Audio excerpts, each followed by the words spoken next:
Welcome to the Yorkhill Children's Charity Race Endurance Race held at the picturesque Road America in Elkhart Lake, Wisconsin. I'm Joe Peak. With me in the booth today is Kevin Brown and Richard Losberg.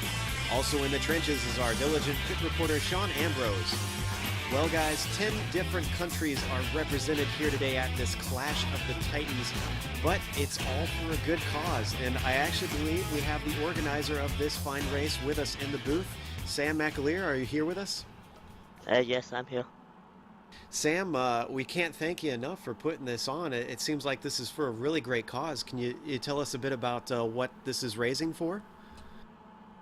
Well, basically, this is raising for a hospital in Glasgow, Scotland, where I've spent like a lot of my time in. My health hasn't been great for many years, and I just wanted to run a charity race to try and give back as much as I could. As I've been moved to an adult hospital now, as I'm now like classed as an adult, I just wanted to give back like one last time before I go. It's an incredibly honorable thing to do, and I'm sure you're very proud of all the guys that have come together to try and raise money for this. How much exactly have you guys been able to pull together? We have managed to pull together £420, which is $670, which is just incredible. I didn't expect at all to raise anything like that. Now, is it still possible for people to donate while this race is going on, and where should they go for that? Yes, they can still donate. They can donate at justgiving.com/YHCI, I think it is. If you go there, you can just donate there. Excellent. And as obviously we really encourage our viewers to consider going and checking that out and consider possibly giving a few dollars, as this is a very worthy cause. Well, we're actually just wrapping up qualifying. How do you expect your chances to go today, since you're actually running in this thing? Well, I haven't had much time to practice with all the organising and things like that, so it's going to be interesting, and due to it being a rolling start into turn one, which is quite tight, it's going to make this all very interesting. Indeed. Well, we'll talk to you hopefully after the race, and hopefully you'll have a good showing. So good luck today.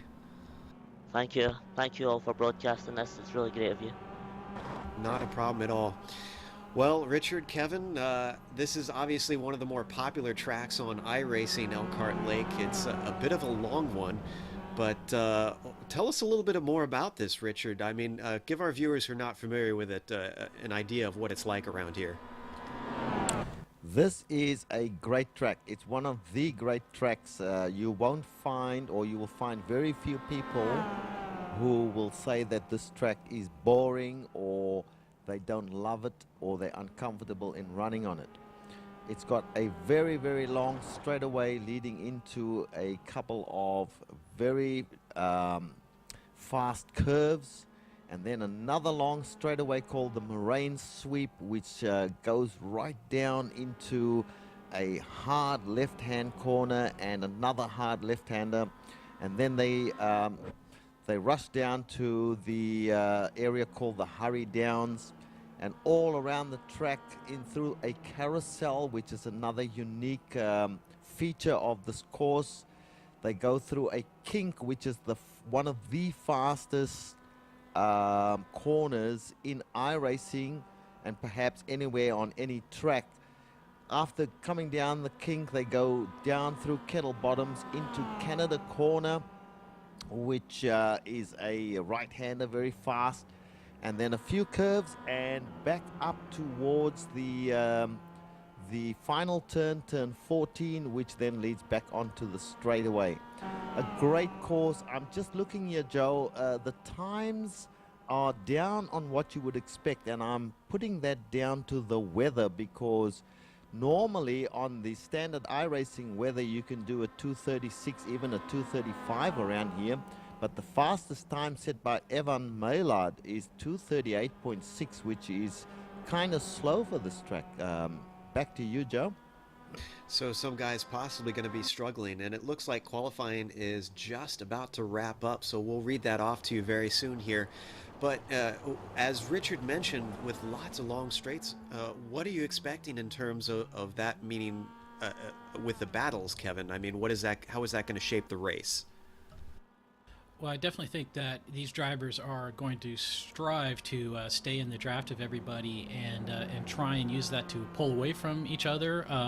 But this race kind of reminds me a lot of the MX5 Super Showdown at Spa that we covered a few months ago, where we saw a lot of very fast drivers hook up in the draft and stay together for 30, 45 minutes or an hour, and then that's about when chaos started breaking out as they started making their moves and guys started making contact. They're going to be racing in very, very close quarters, so they're going to need to try and stay clean if they want to get to the finish. As always with endurance racing, staying clean is one of the most difficult things that you can attempt. And even though these guys are all good drivers, it's really going to be you're going to have to keep an eye out to see who's got no dents and dings in, and they're probably going to be farther up. Excuse me. Well, Richard, speaking of good drivers, I mean, who are the few of the guys today that you're expecting to see up at the top? Who are these big names that we talk about? Well, let me tell you, this is a who's who of iRacing. We have right at the top of the leaderboard in qualifying at the moment, Evan Maillard. Now, Evan does not race the MX-5 generally. He's racing a lot faster cars these days. But he's just polled the qualifying, which shows that he still knows how to pilot one of these cars around. Richard Eklund is up there, a name that we don't know too much about, Tommaso Carla. He's in third place in qualifying and followed by Chris Dameron. Now, Jan Koemans, who we know very well, Joe, is down in fifth place. So not normal for him. We normally see him at the top of the leaderboard. So just a few of the names up near the top there. The other great and known drivers to us as well. Arthur Chan, Ayrton Ellis is in there, Amjad Yaman, Stefan Overgaard, Sam McAleer, the organizer of this race, who probably has more on his mind than racing at the moment. He's down in 13th, but it's going to be a great race, Joe. Yeah, it's going to be a fantastic one. And it's also a rolling start, which we should note. So this is an interesting mix of a few different types of racing that we've all covered. I mean, we've done rolling starts with the CESCS. We've done endurance stuff with them as well. We've also done the fixed setup, which is what they're running on in these MX-5s with the Blondies. But we've never seen all these kind of put together in this weird mishmash that's going to make for some very interesting and very close battles. We've actually got qualifying over with, so as they get ready to go out on their warm-up lap here, we're going to read that through to you. I'll start with the top 10. As was mentioned, Evan Maillard has grabbed the pole with a 238.6, so he is well up there. Not a face that we're super familiar with, but it seems Richard knows how he drives. Richard Eklund, who we've seen drive quite a bit, is finishing off the front row in second. Then Tommaso Carla in third. Chris Damron Jr., who I have watched race quite a bit, is in fourth. He's a very respectable driver, very clean. Jan Koemans is in fifth, starting the inside of the third row. So that's going to be interesting, seeing how he handles not being from the pole. Nick Johnston is in sixth. Then Mike Willey starts in seventh. Arthur Chan, Mr. Bad Luck, is starting in eighth. Hopefully he can do better. He's coming off of a good race yesterday with the CESCS. Then in ninth, it's Ayrton Ellis, who is also coming off from a great race. Really knows how to drive this MX-5 fast, so we should see some great things from him. Then we have the doctor, Mr. Amjad Yaman, starting in 10th. What's the next 10 look like, Richard? Well, in 11th place, we have Elliot Huffman. Elliot is one of the regulars in CESCS this season, driving a Mustang. Stefan Overgaard, who is a co-commentator of ours, a good friend now, and also a very fast driver. He's in 12th place. Sam McAleer, the organizer of the event, is in 13th. Daniel Hunt, who I've seen and raced against in various official races in the MX-5, he is in 14th. Tom Rathy in 15th place. Mark Chorley in 16th. Dan Bowden in 17th. Jesse de Graaf, who I do know is a known, well-known MX-5 driver. Jesse is in 18th. Daryl Bennett, who we see in the Blondie series, in 19th. And Michael Fraser in 20th. Go And ahead, in Kevin. 21st, we have Anthony Celentano. 22nd, Daniel Thompson. 23rd, Mario Girard. 24th, Benjamin Lanouette. 25th, Gareth Hinkling. 26th, Phil Jocelyn. 27th, Brian Young. 28th, Scott Malcolm. 29th will be Hiro Kanaya. Then 30th, it's Franklin Nichols, and 31st is, oh, I'm sorry, those last three drivers actually did not put a qualifying time in, so I don't believe they are racing today, if I'm correct. Well, I don't think so. Timo Tuliainen did disconnect, but I just want to mention as we go through the final stages, heading down towards the downs, that, you know, it is a mark of the quality of the races in this event that Jan Koemans can only do a 5th place. Maybe he didn't have enough practice time, I don't know, but a 5th place for Jan Koemans, that shows the quality of the guys in front of him. Stefan Overgaard, Joe, fast driver, down in 12th. This is going to be one heck of a race. Yeah, it's... Oh, go ahead, Kevin. Well, I just wanted to point out that actually Jan Koemans has never been to this track before the practice session opened up today, so he's doing pretty well with no practice. That is impressive. And in knowing Jan, that's not too much of a shock, though, because that guy just is incredible with how fast he can whip that car through some of these corners. And I expect him to be one to be challenging for the lead, even though he's starting from so far back. They're currently coming around the carousel, so they've still got quite a ways to go. This is a long track, guys. We're looking at as you can see, 2:38, so just under 3-minute laps. How many laps actually are we expecting around here, Kevin? Well, I think at the absolute most it'll be 34 laps, but you know, these guys only will be able to make it only about halfway before they need to pit for fuel. So we'll probably see, maybe I'm guessing 32 to 33 laps. Either way, a lot of laps here. Yeah, and that doesn't take into consideration all the battles and whatnot, probably slowing them down with the draft really getting these top guys probably bunched up and all together. Just one last reminder before we go to green. Again, this is a charity race for the Yorkhill Children's Hospital. If you would like to help support this charity and give something, please go to www.justgiving.com/YHCI. That is a capital YHCI. So they're getting ready to take the green very soon here, coming up to the final corner. And Richard Eklund and Evan are both leading them off here. This is going to be interesting. Richard finally got his first win in Blondies just yesterday. Is he going to be able to keep this form up? Pace car should be peeling off into the pit lane any second now as they start to bunch up. There he goes. Now Evan is leading the field. He's controlling the pace, waiting for that green flag to fall. He actually starts to take off already. There the green goes. He's got quite a jump. Richard Eklund is already under threat from Tommaso on the inside, but he has to back out of it. It looks like Chris Damron is starting to pull up on the outside of Tommaso, and they're going to go too wide into one, Richard. Well, I'm watching at the moment Jan Koemans. Jan Koemans is planted on the inside as they go through the first corner. But up ahead, as you mentioned, it is Evan Maylard leading from Richard Eklund. I expect Richard Eklund to have a great race here, specifically after his win yesterday, Joe. Also, he knows the basic setup pretty well, so he should do well here today. But at this point in time, it's anybody's race. Right now I'm watching Richard Eklund, who's got a heck of a draft on Evan Maylard, and he's pulling to the inside already, so he's feeling racy even on the first lap, and we're not even through it. So he's already got the lead. It's going to slip by completely. There's going to be no response from Evan. Let's see if he tries to come and challenge, or if he just holds on into the draft, Kevin. And we have a big wreck into turn 5. I believe that's Arthur Chan involved in that. Mr. Bad Luck perennially living up to his name. It looks like he's quite slow. We're going to look at the replay there, see what exactly happened. Well, I can tell you he's got some pretty heavy damage on his right rear side. So bad luck strikes again for Arthur Chan. Well, he actually came out less the worst of things. It looks like Mike Will has some bad damage. He's trying to get back on the track. He just clipped him, as you can see in the replay, and he is actually towed into his pit box. But the race is not over. It's a long 90 minutes, so he could still make up spots. Let's hop back up to the front. It looks like Richard is still Richard is still on top with Evan following behind him. As I was saying, Kevin, I mean, if you were in Evan's position, Would you hold back, or would you try and challenge and get back in the front there? No, I would definitely try and stay in Richard's draft and see if we couldn't pull away from the cars behind us. But we've definitely seen that maybe I'm a little more conservative than these guys out on the track.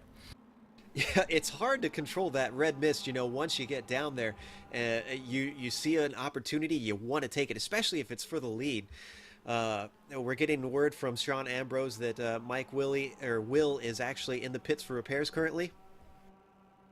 Yes, that's correct. He's in. He's got pretty good damage. It looks like he's going to be there for a bit, but has not gone over the wall yet. Well, keep us updated. Let us know when he hops back out and how many laps he is down. We'll keep an eye on that. It looks like they're on another long straightaway, that front stretch, and Evan has got a draft. Is he going to take the look to the inside? Yes, already he's going to swap once again. It looks like Richard's going to have to let him go as he's got a very good run coming up to that very first fast corner. Nope, he comes back at him, Richard. Yes, Richard Eklund he's out. Eklund is out off on the grass at the moment. He pulls it back onto the track safely. That's good, but he's lost 2 positions, maybe 3 in the process. Yes, he's lost 3 positions. So he was pushed wide there, not intentionally, just racing by Evan Maylard. As I have mentioned, is a very aggressive driver. So Richard Eklund is aggressive as well. So this is shaping up to be just a great race. So we'll see what happens. As we see Joe, Tommaso Carla, I believe, pulling to the inside to challenge Evan Maylard. Let's see what happens here, Joe. He goes for the pass on the inside. It looks like he's got it. Maylard is going to be on the outside, but he's got a better run. They're coming up. He's going to be on the outside of the next corner, which is turn 6 here, and he's actually going to take it back. Impressive stuff. Things are starting to clog up behind him. It looks like, Kevin, you were correct on predicting that chaos starting to happen. Yeah, well, it's a long race, guys. There's still a lot of laps to cover yet. Indeed it is, and it looks like that's allowed just a bit of a gap to happen up in front of them, though they can still pull them in. Tommaso is still close enough to Evan to hold on to him. And Richard Eklund on the grass once again, Joe. Wow, Eklund had a big slide through the corner right there and barely kept it out of the wall. If it had gone a little bit more, his race would have been over. This is kind of the Richard Eklund that we're used to seeing, though, Richard. You know, he's kind of mistake prone, especially in these longer runs. So I'm wondering if you know, if I was him, I would say cool down and just start putting laps in and not worry about fighting so hard. I agree 100% with you, Joe. He's definitely trying hard. Whereas if you compare him to Jan Koemans, who was just behind him before, Jan Koemans seems to be playing it really cool. He's driving well within himself. There are no, moves out onto the grass or anything like that. I predict that we will see Jan Koemans up nearer the front as the race winds down. But Richard Eklund definitely needs to just settle down and let the race develop, because it's too early to be doing such silly stuff. And we're getting word from our pit reporter that some more cars have stopped in. Sean, what's going on? Yeah, we had several cars come in. Ellis came in. Let's see here. We had Ellis in. Huffman was in. Chorley came in. They all came in for unexpected pit stops. I'm rolling back to the replay here to see exactly if there was contact or what, but right now I can't tell. I almost these wonder. Guys, Joe, I think these guys were around Arthur Chan when that big incident took place on lap 1. So maybe they got caught up in that a little bit and got a bit of damage. And it's probably the best thing to do is to pit early and get the damage repaired rather than try to keep going with a car that's not 100%. Or I also wonder if, you know, with this being a one-off race, a number of guys forgot to put their race fuel in. Currently, I'm looking at Dick Johnson and Chris Damron Jr., who are side-by-side coming down to turn 5, that infamous passing zone. And Damron has the inside. He's going to be able to hold it, it looks like. Does he have a good enough exit to hold him off? No, it looks like Johnston is going to be able to start to pull back up. Is he going to be able to pull him around the outside this time? Still side-by-side through 6. Damron's got a little bit of an edge, but now it's going to switch back in favor of Johnston as they go through that fast right-hander. Still side-by-side. They've been all the way through for 3 corners now. Damron's got the inside this time around, but he's starting to fall back, and now Richard Eklund is sticking his nose in, and it looks like Koumans is a part of it. So 4 cars all together. Koumans around the outside of Eklund, and it looks like he's got him as they come into the carousel, but he's getting slowed down by Johnston, who got a bad exit, but now they're starting to go single file. Kevin, gosh, this isn't even for first place, and we're still early on, and the guys are still dicing it up. Yeah, well, this is one of the things about Road America, especially in a car like the MX-5, where it can take several corners for a position to finally shake out if you decide to make a move. And you can see that these guys have lost about 2 seconds to Evan Maillard and Thomas O'Carla in front of them. So now they're going to have to work together to try and get back to that lead pack, because if they start fighting amongst themselves, they're definitely going to lose out on a chance for the lead. Well, let's get a feel for what it's like being inside one of these cars. Let's hop on board with Richard Eklund as he follows the car of Jan Koumans coming through the end of the lap here. They're really getting dicey, so I expect to see quite a bit of action. He's dropped just a little bit of space, but you'll see as they come onto this straightaway, that draft, Richard, is really going to start to pull him in. That's right, and I was a little worried there, to be honest, Joe, because he was very, very close to the back of Jan Koumans, and it would be a real tragedy if we see a coming together of these top drivers, because we want to see them battling it out right to the end.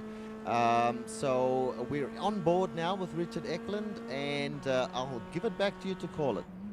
Yeah, and under braking, Richard really closes up on the back of Koumans, but isn't close enough to make anything happen. Now he's got a pretty good run. Is Koumans going to go defensive? He's taking the middle road right there, but they all kind of slap back in, and it's single file through turn 3.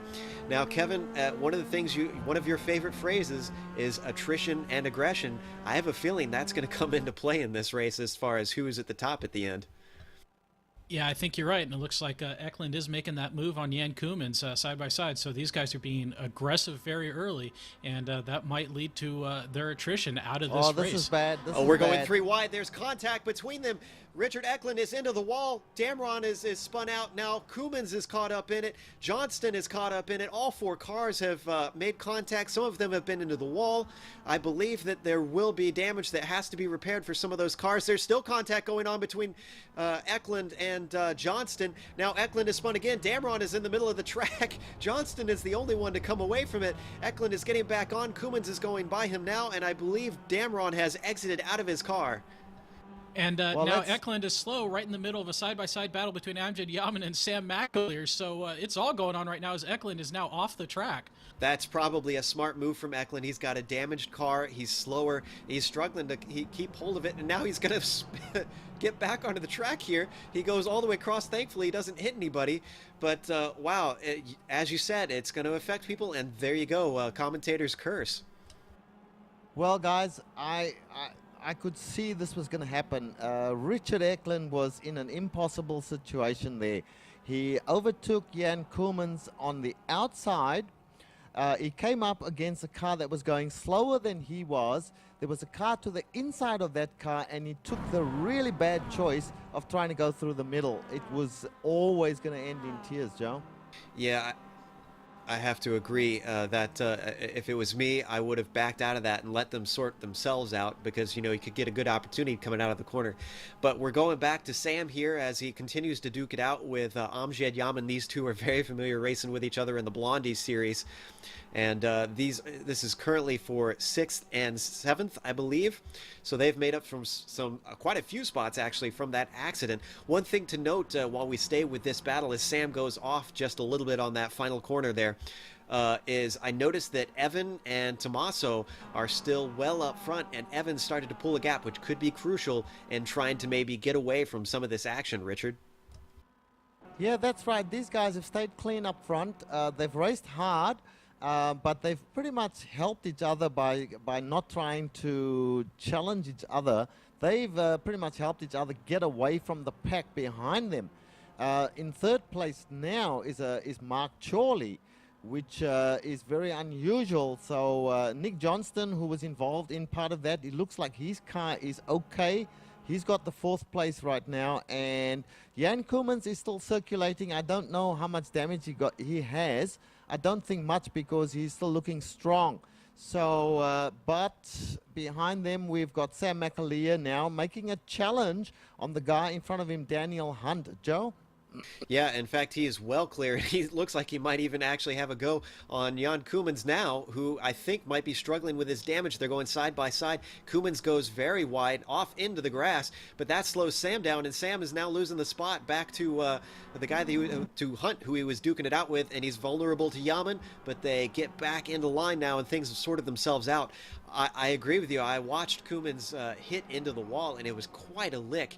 He's got to be struggling, and, you know, with damage on the front, that's really going to hurt him down the straightaways. Now, Sean, I know a few cars have hopped into the pits. Who all, after that accident, are getting repairs? Well, right now, it's been kind of crazy. I'm going back to the pits now, trying to see who's in there.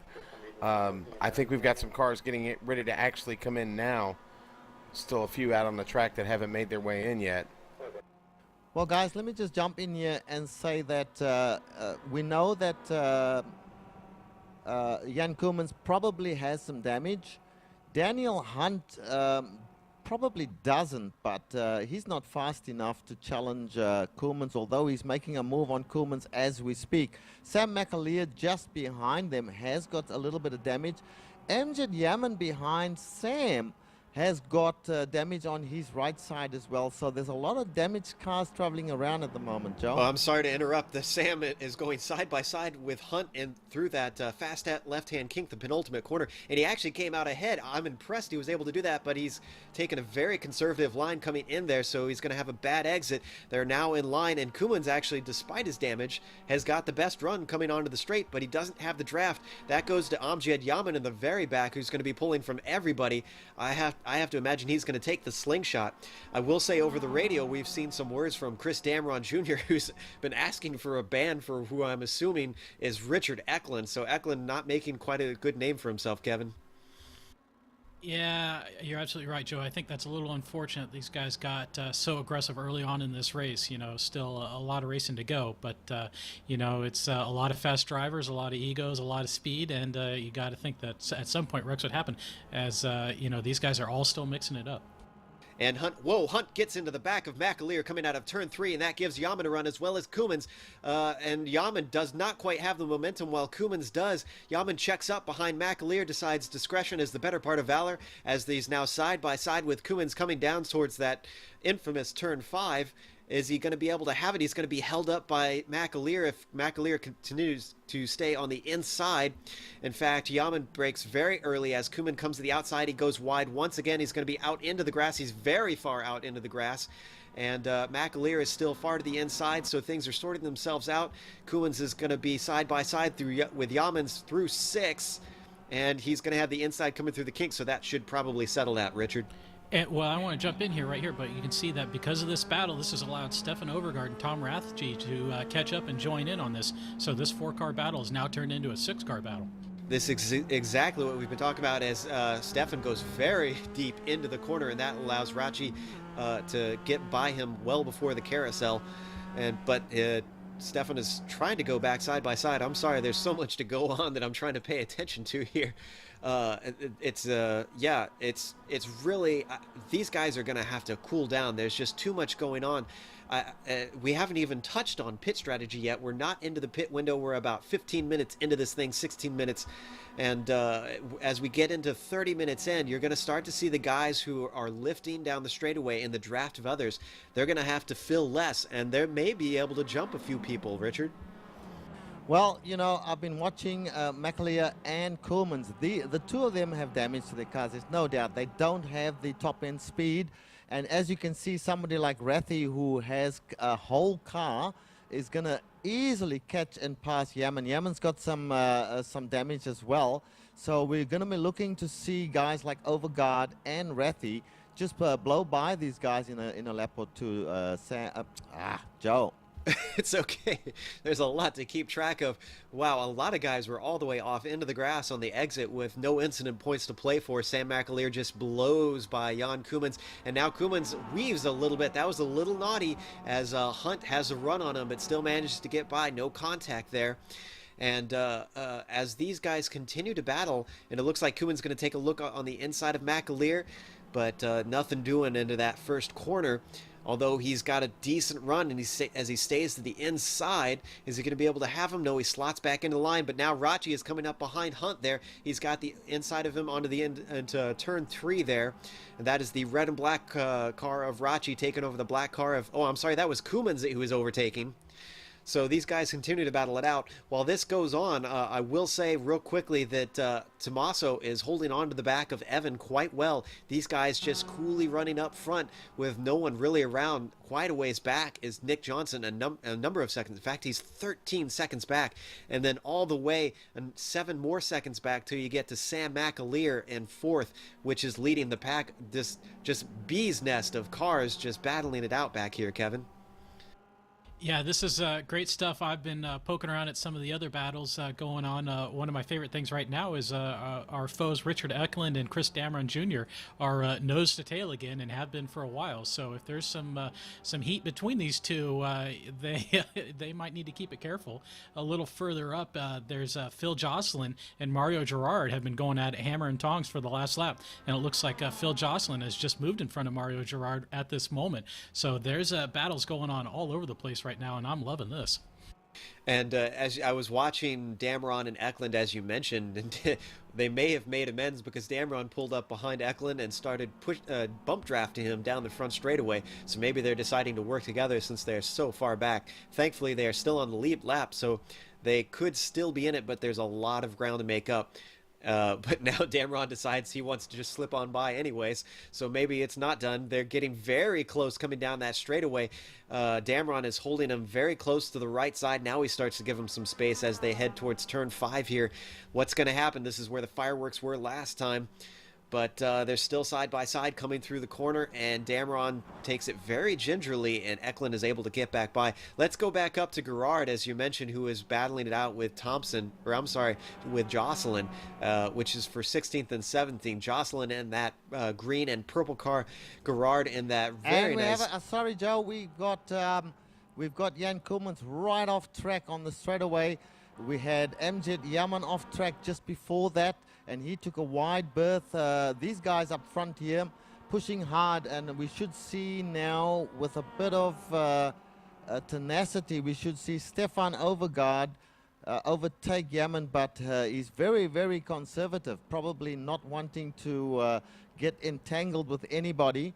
So at this point in time, I'm looking at Stefan Overgaard, who's sitting back here just watching things develop in front of him. But Jan Koolmans, he's driving that car on pure ability. The car is rubbish at the moment. It's just his ability that's keeping it on track at the moment, Joe. Yeah, Stefan is in that blue and white machine in the 8th position. The number 14 is following behind Yaman in the green and white car. And, you know, I think this is Stefan's experience in the CESCS with endurance racing that's really shining through. The fact that he's not just chucking it in there at every opportunity. He's thinking long-term here, Richard. That's right. And I'm just looking at Jesse de Graaf, or de Graaf, behind them. His car is in the same colors as Uros Jelenko's pretty much, although he's got the same sort of decoration on his car. And just in front of him, Daryl Bennett in a white and blue car, and then of course Stefan Overgaard. So a lot of racing to go.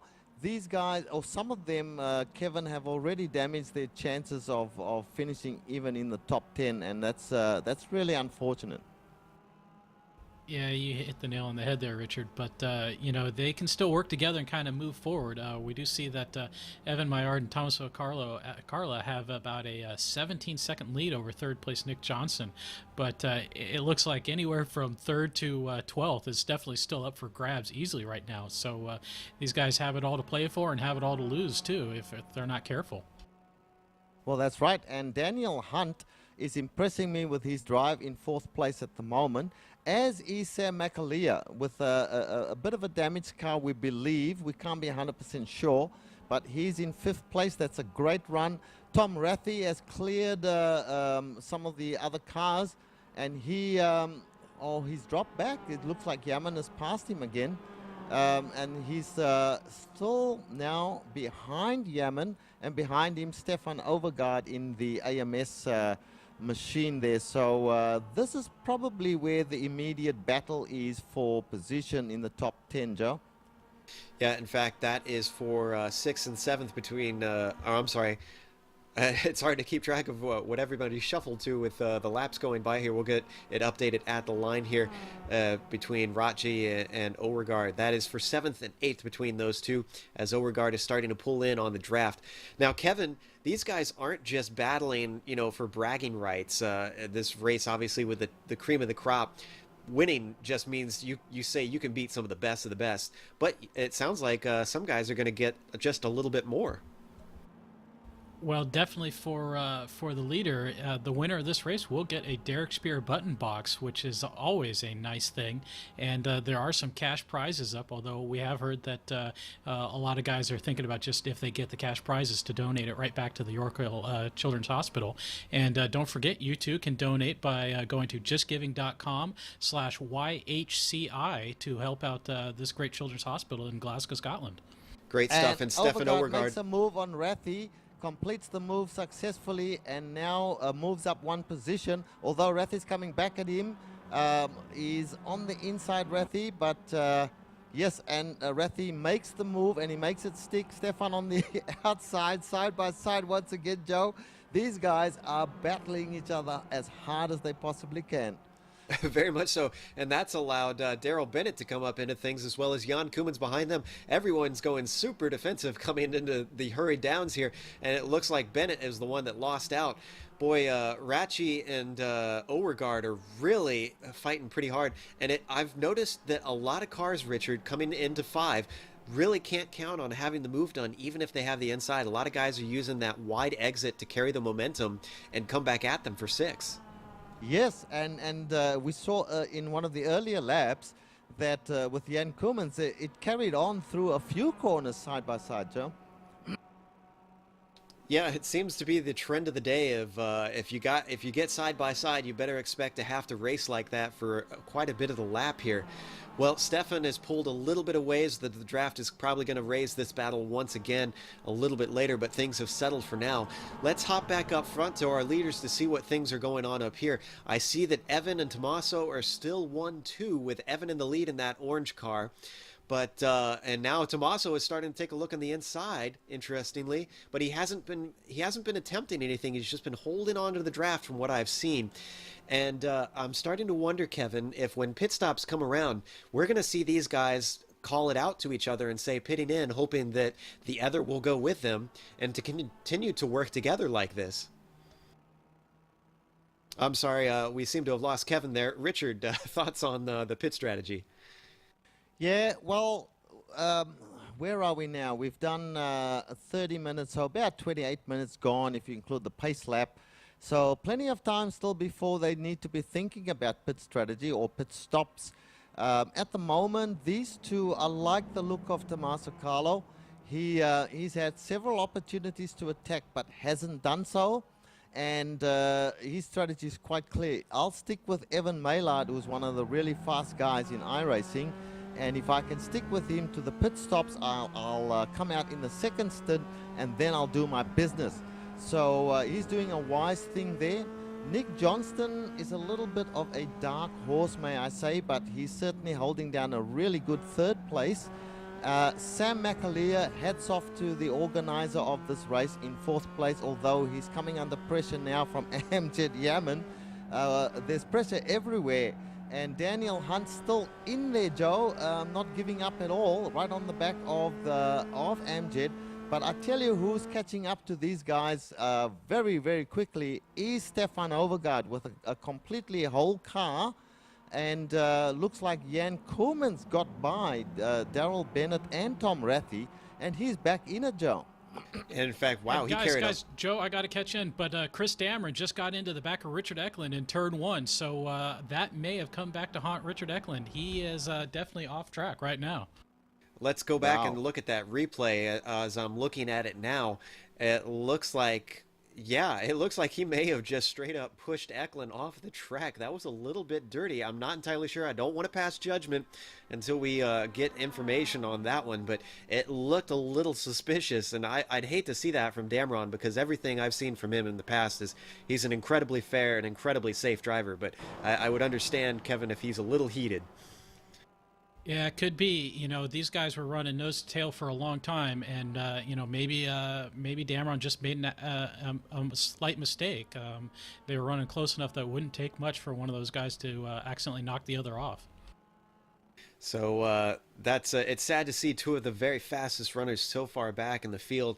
They are pretty much out of the front running, but they're trying to track down some of these guys behind them. I'm sure they'll be able to get the likes of Kanaya and Huffman up there. Now, one thing that's interesting is I haven't seen a whole lot of Ayrton Ellis. I see he's currently scored in 21st. Did he run into some trouble at some point? Because I'm surprised to see him so far down.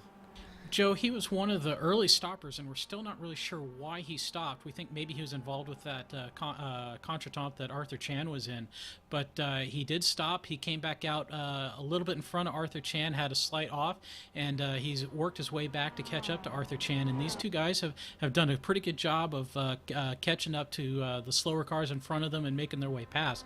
So I think these guys are still working to try and get some positions back. They've still got the pace to probably have a pretty decent finish, I think.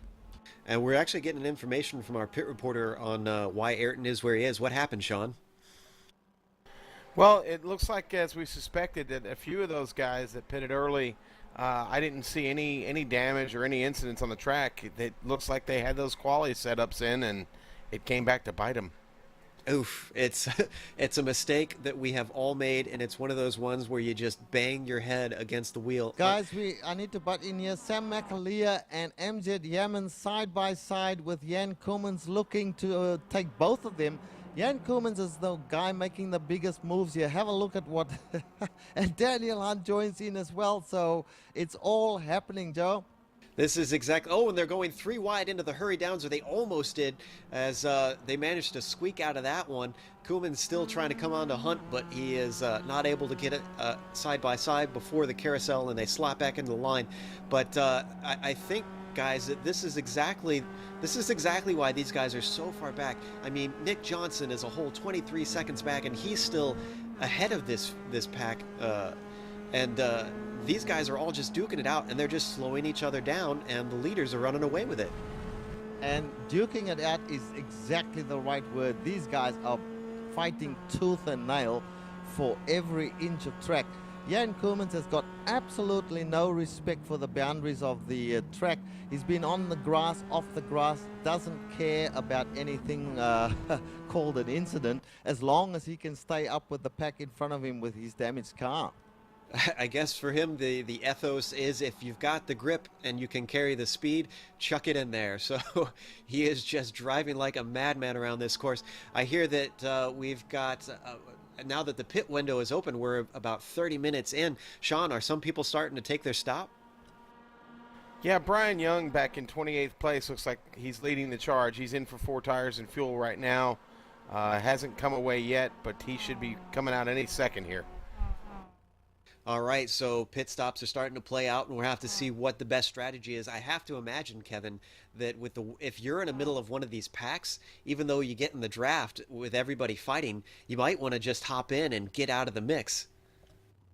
Well, it's a good question, you know, and it comes down to each individual driver. Do they think that they're losing time by being in the draft, or do they think they're actually going a little faster than they would otherwise? But what I want to really go back to is the battle between Chris Dameron and Richard Eklund is on again. I think Dameron slowed down to let Eklund catch him up, and now these two are running nose to tail again. So I'm not sure if these guys are the worst of enemies or the best of friends right now, because I'm getting a kick out of this. Maybe a case of frenemies. Oh, I'm sorry, Sean, did you have information? No, it's me. I'm watching these 5 cars. Joe, get a camera on them. These guys, they're crazy. You know, and I think that Stefan Overgaard is probably decided he's going to chuck his hat in the ring as well, because he's attacking Jan Koemans as we speak. These guys have, there you go, Jan Koemans, no respect for the boundaries. straight over the grass, cuts the courses. Wonder they're not getting any slowdown penalties, but man, they are going at it hammer and tongs. Well, also, I noticed that Jesse DeGraff, who we haven't really seen in this group, has managed to catch up. He is currently in 10th in that yellow and orange car circling around the track, and he's managed to move by Daryl Bennett, actually, so I think he's up to 9th at this point. Tom Rachi is actually behind them as well. So we've got a newcomer into this as they're starting to finally get a little bit spread out, although I'm sure that won't last long. But it looks like we've got some more action in turn one between our two favorite frenemies, Kevin. Well, I think the friends tag can no longer be applied. Looks like Dameron got into the back of Richard Eklund into turn one once again. Eklund kind of bounced off of the tire wall again. So I hope these guys I hope these are just legitimate accidents and they're not really kind of trying to go at each other, because that would be a shame for what's actually a charity race. Yeah, and we'd hate to detract from that, so if it seems to get a little more heated, we'll try and stay away from that. Jan Koemans actually had something of it seemed like a slowdown. He just had to let a bunch of cars by. He's now in that backpack with DeGraff and Bennett and Ratji, so something happened to him back there. And it looks like actually Bennett is under threat from Rachi. He's hanging in the draft, so maybe actually Tom looks like Richard, he might be just kind of cooling out at this point and waiting in the back and saving fuel. Yeah, the two drivers that seem to be racing with a little bit of discretion here. That is Tom Rathy, and the other one is Stefan Overgaard, trying to stay as much as possible out of trouble, knowing that the race will come to them with these guys battling in front of them. If anything happens, you want to be in a position to avoid whatever's going down in front of you, and take 1, 2, maybe even 3 positions for no work at all. Now, I want to jump up to the front of the field with Evan and Tommaso. I keep mentioning those two working together, and we keep wondering what their strategy is going to be now that we're getting in the pit window. We'll have to keep a close eye on that, and Sean will have to jump in if one of them jumps in there. I feel like maybe, Richard, this will work out well for Tommaso, because he hasn't jumped in front at all yet. He could save a good chunk of fuel having run behind Evan for quite a while now. Yeah, that was virtually from the second lap. Once everything shook out, then he was behind Evan. And Evan is making all the running, and he is just sitting in behind him, getting that good draft down those long straightaways. So, yeah, he could be saving a fair bunch of fuel. And look where they are, Joe. These guys are 26 seconds in front of the third place, Nick Johnston, with Sam McAleer a further 9 seconds further back, 35 seconds from the lead. So what they're doing is simply, just doing the right thing, staying in line and keeping your nose clean. By the time they pit, they may well get out of the pits before the others can even come around. So great job by these two guys. Yeah, just racing smart. One of the things about endurance racing that really comes out that you see that makes a complete package of a great driver is racing intelligently. That's what these two are doing right now. It's not always about who is the fastest, even though, when it comes down to it, you really need that to be able to get yourself up there and hold it. But, you can use your brain and take some outside strategies, think beyond just your sheer lap time to try to work yourself up to the front by the end of the race. And these two are really using their noggins, and that's for sure. Well, let's hop back to one of these battles, Kevin, because I see that Sam McAleer and Amjad Yaman, actually, it looks like those two are starting to pick up the trend and understand what they need to do. Well, let me tell you, I've been watching the battle for 15th right now between Gareth Hickling, Benjamin Lanouette, Arthur Chan, Ayrton Ellis, and Phil Jocelyn. These guys are all very close to each other. It got broken up a little bit because Benjamin Lanouette is having some connection issues. You can possibly see his car blinking in and out, and that slowed down the middle of this group a little bit. But Arthur Chan and Ayrton Ellis are having a great run catching up with these guys, and looking for some action right here. Yeah, currently I'm looking at Gareth Hickling, who's being followed by Arthur Chan in 15th and 16th. And Arthur's got a very good draft. He's not going to be close enough, although Gareth already goes defensive before the braking zone. That was incredibly optimistic, well, not optimistic, but pessimistic of him to go defensive that soon. But knowing Arthur, Arthur's a smart guy as well. I don't see him really trying to dice it up too much here. I think if he can get things settled down, if he can find someone that's got decent pace, I would imagine that both he and Ayrton, who's learned quite a bit about endurance racing, to find a pack that's the pace they want and just settle in there. Yeah, I agree with you. I wouldn't be surprised, though, if Arthur Chan sees a solid opening, like he might see one right now if he went for it. And definitely he's going to go side by side under braking. He's much later under the brakes around Gareth Hickling, and it looks like he's got that into turn 5. So well done there. It's not done yet. He goes off into the grass, doesn't quite get the exit he wants. This is what we've been seeing all day. Gareth Hickling has the over-under. Oh, and they touch. But Chan is able to keep it on the track. Wow. I thought for sure he was going to put wheels into the dirt and his day was almost done there, but he manages to hold on. That gives up the spot to Ayrton Ellis. It seems like really tight racing between Gareth and Chan there. Yeah, and we might just need a new meme for Arthur Chan to call him Bad Luck Arthur or something like that. But maybe he's going to use let Ayrton Ellis take the advantage of try and get in front of Gareth Hickling as they try and go side by side in the carousel. That's a little risky right there. Ayrton's sticking it on the inside. Gareth Hickling wisely gives some room, but Hickling's going to have the preferred line as they approach the kink. And yes, Ayrton Ellis is going to tuck in behind Hickling for the kink. That was a little dodgy in my opinion. That is the Ayrton Ellis we have known to grow and love, because he always wants to try and make something happen. Aggressive and young is his name. He's going to take another look as they come down to Canada Corner, and Hickling goes very defensive, but he's already got a nose in there. They break, and Ayrton Ellis is very much the later one on the left pedal there. He's able to hold on to it. Has he got a good enough exit? It looks like he's got it done. Very good stuff from Ellis. That is well done, but Hickling is right on Ellis's bumper, and I bet he's going to probably try and look for a good run out onto the main straight with that long run. But definitely Arthur Chan's probably going to try and do the exact same thing on Hickling. So we have to see how this draft is going to go, as it sounds like Tom Ratchey has finally stopped into pit lane, as Arthur Chan pulls off as well. Well, guys, let me jump in here and let me tell you, I've been watching the battle a little ahead of the guys that you guys are speaking about, and that's Daniel Hunt, Jan Koolmans, and Stefan Overgaard. Now, Stefan, Richard, excuse me, Gareth has made a move on the inside of T1 to Ayrton Ellis, and he's later on the brakes, and he has taken the spot back from Ayrton Ellis into turn 1. Excellent stuff from Hickling in that purple car. So Ayrton now was sitting behind him thinking, well, I should be faster than you. What am I going to do to get that spot back? But back to the other race up front of these guys. It's been going on lap after lap. It looks to me like Stefan has finally cleared the pack that he was in, and he now has in his sights the two guys in front of him, Amjad Yaman and Sam McAleer. So as they move towards the pit window, I'm thinking that Stefan Overgaard is in a really good position, Joe. Yeah, very much so. Although we're getting information about the pit stops taking place, we know that Chan went in. Sean, are drivers taking tires as well as fuel? What's the general modus in the pit stops? Everyone I've seen come in so far has done 4 tires and fuel.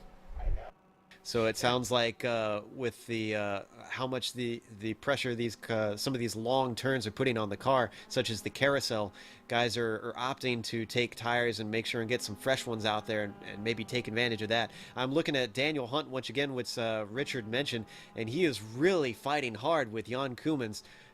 And that is for 7th and 8th. Koolmans, even with a damaged car, as we've already said, really is able to take advantage of just about anything he can get his hands on here. He's holding on the back of Hunt on the final corner here as they come on the front straightaway, and it looks like he's going to get a run, Richard.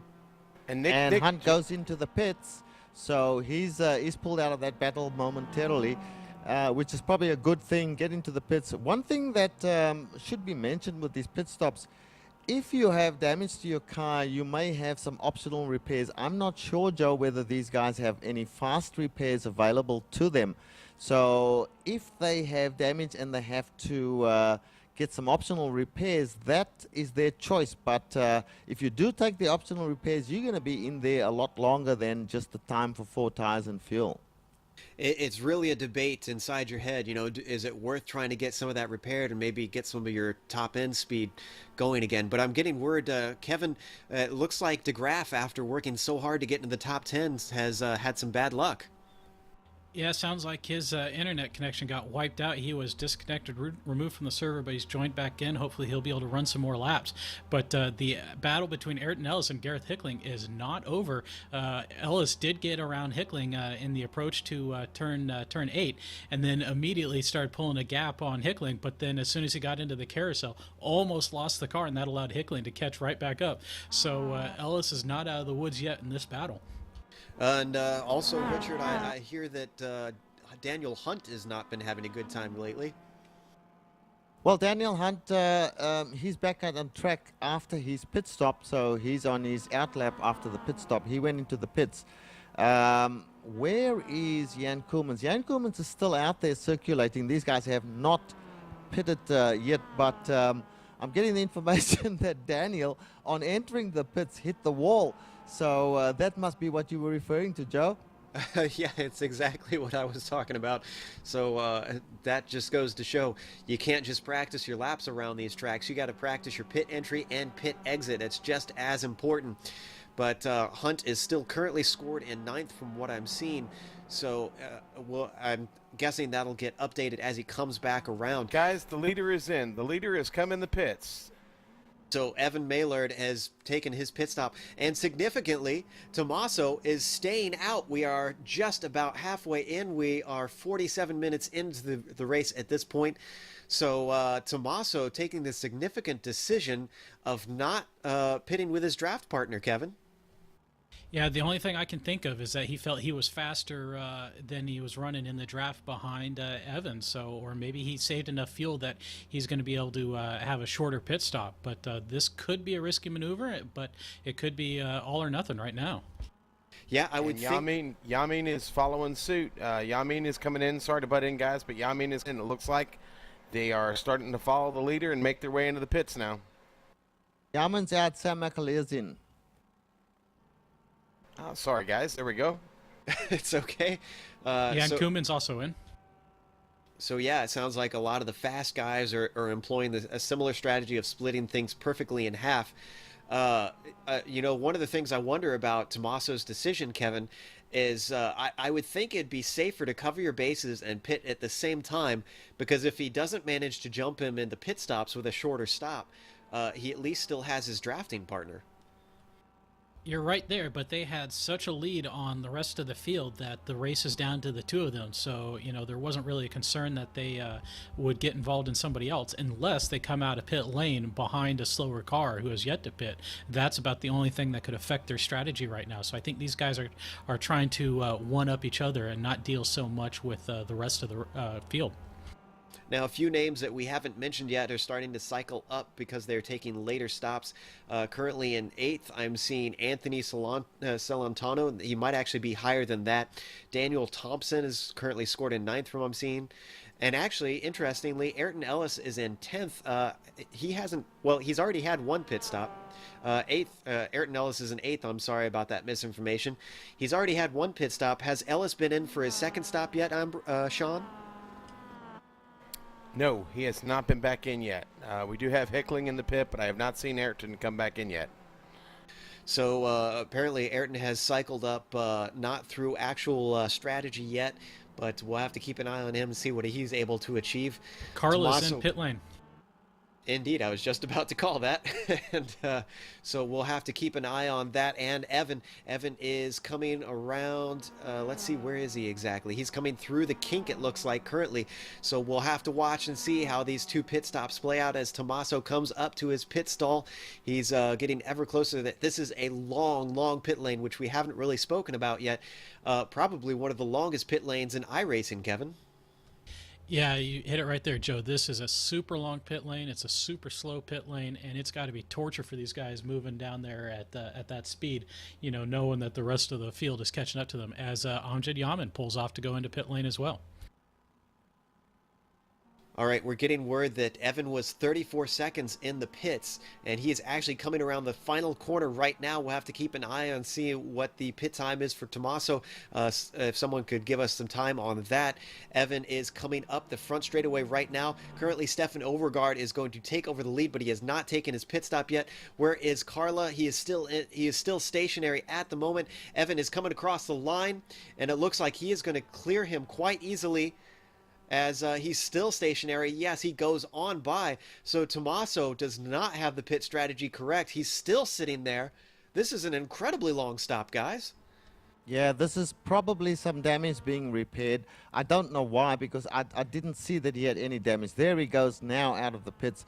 That must have been some optional damage, maybe, 10 seconds or so of optional repairs that he took. But certainly that's a longer than normal pit stop. Yeah, it looks like Tommaso lost 20 seconds just on the pit service alone. So that actually could put him back into the clutches of, I believe it was Johnston in third. Am I correct? Before pit stops. That's right. It was, but Johnston has apparently served 2 pit stops. I'm not entirely sure why. Maybe he had a speeding penalty on his first one. And last I saw, Nick Johnson was in 19th overall, so he may have shot his wad, so to speak. And Sam McAleer was in fourth, if I recall, or at least he was leading that next pack last time I looked back. So he is currently off by himself, and I don't see Amjad Yaman around him. In fact, Amjad doesn't seem to have pit yet. Neither has Stefan Overgaard. So we'll have to keep an eye on them. I believe Sam was a whole 30 seconds back from Tommaso, so I don't think he's quite close enough, Richard, to have caught up through that long pit stop for Tommaso. Yeah. Look, I'll just make a comment on pit stops in general.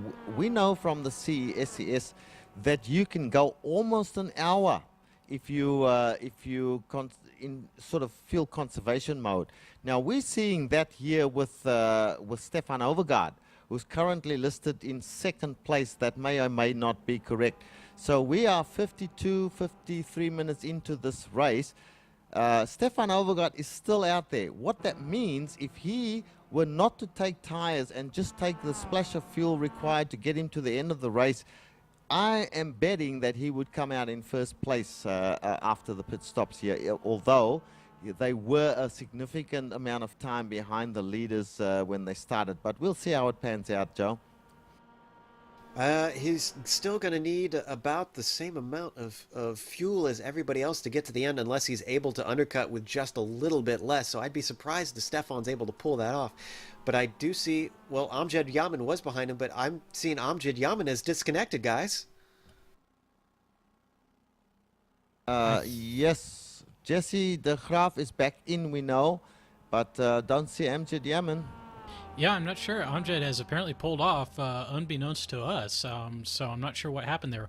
We should mention that Amjad had just finished running the Targa Lawn Pond 2 hours in the 4GT at the international course layout of Pocono Raceway, so it may have just been a little too much for him.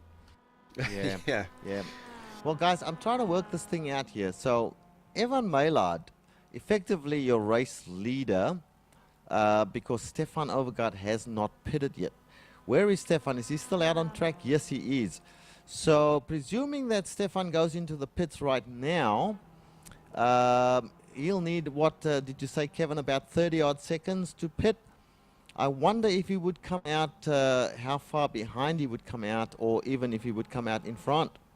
It sounds like, from what I'm looking at the timing, he would be right in contention with Tommaso Carla. So it could be a very close one for that final podium spot, which I believe still has a prize. So Stefan is in this thing despite not being too far up early on in the race. Once again, comes down to who's got the brains and the speed. That's exactly right. You called it a couple of times already, that it's not just about flat-out racing, as we saw with people with Richard Eklund and the guy he was battling with. That had very, very negative, outcomes for those guys.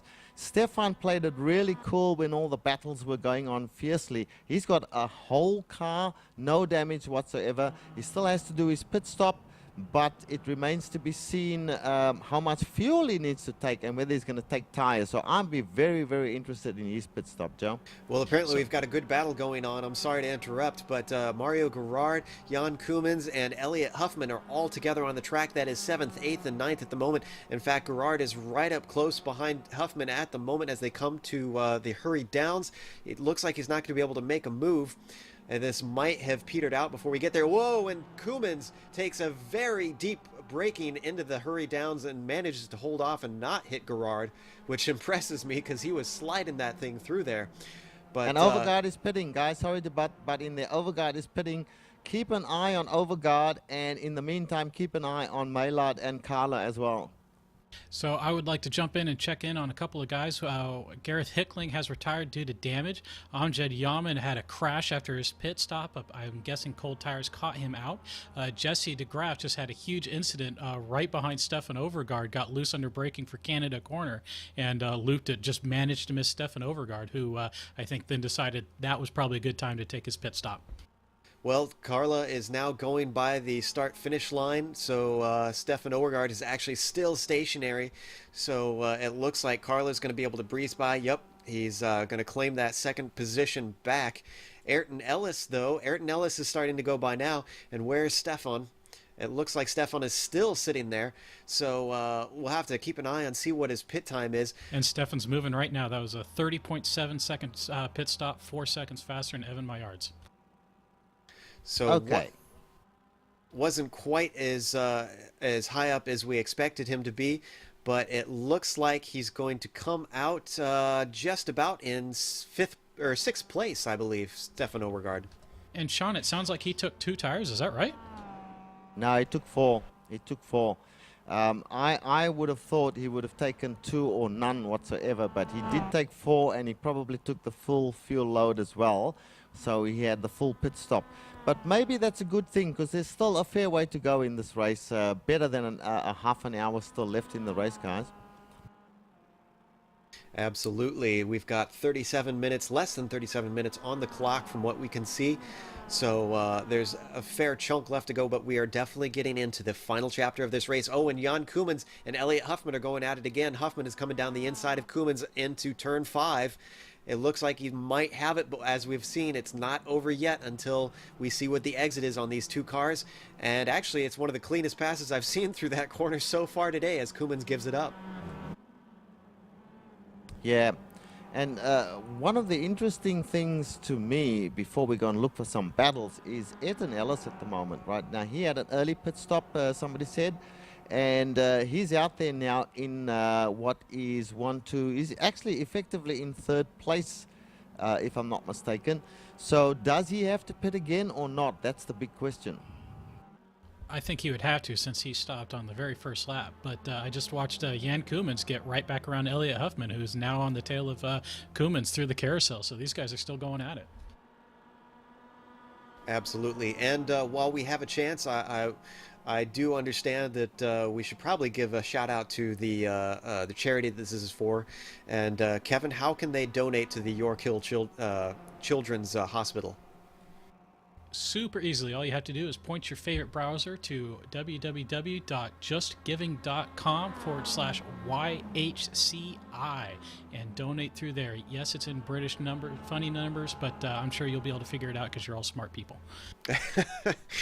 Absolutely. And you know, there's also probably an very international group of people watching this, as this was posted on the iRacing general forums from what I understand. So hello to everybody out there. Thank you for joining us. Oh, Elliot Huffman was getting very close to Jan Koemans there through that final corner once again. So this thing is not over, Richard, as Huffman pulls in on that draft. Yeah, certainly. Look, things are pretty settled down at the moment. I think we should just take a little break and then bring all the final action down to the wire to the viewers, Joe. I agree, and I hear that Gerard is actually coming in now. He's one of our higher runners, I believe. So we'll get an update on what all the pit stops shuffled out to when we come back.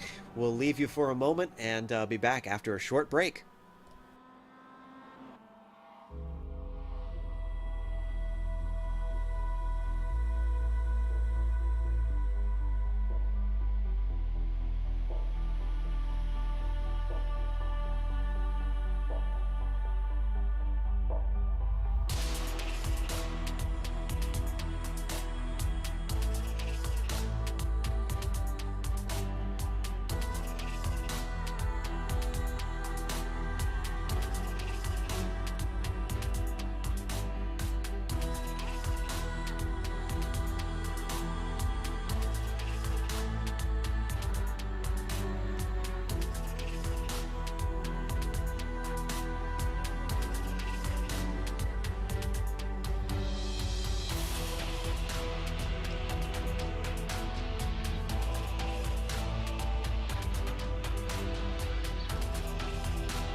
Welcome back to the Yorkhill Children's Hospital charity race.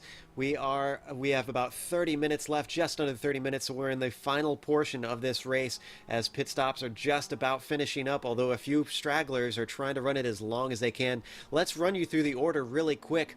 Up at the front, it's Evan Maillard. He's been up there since the beginning and just dominating with a 23-second lead. Behind him, with a bit of a pit stop error, is Tommaso Carla in second. Then third, still having not pitted, is Ayrton Ellis. We're waiting with bated breath to see if how long exactly he can go in that car.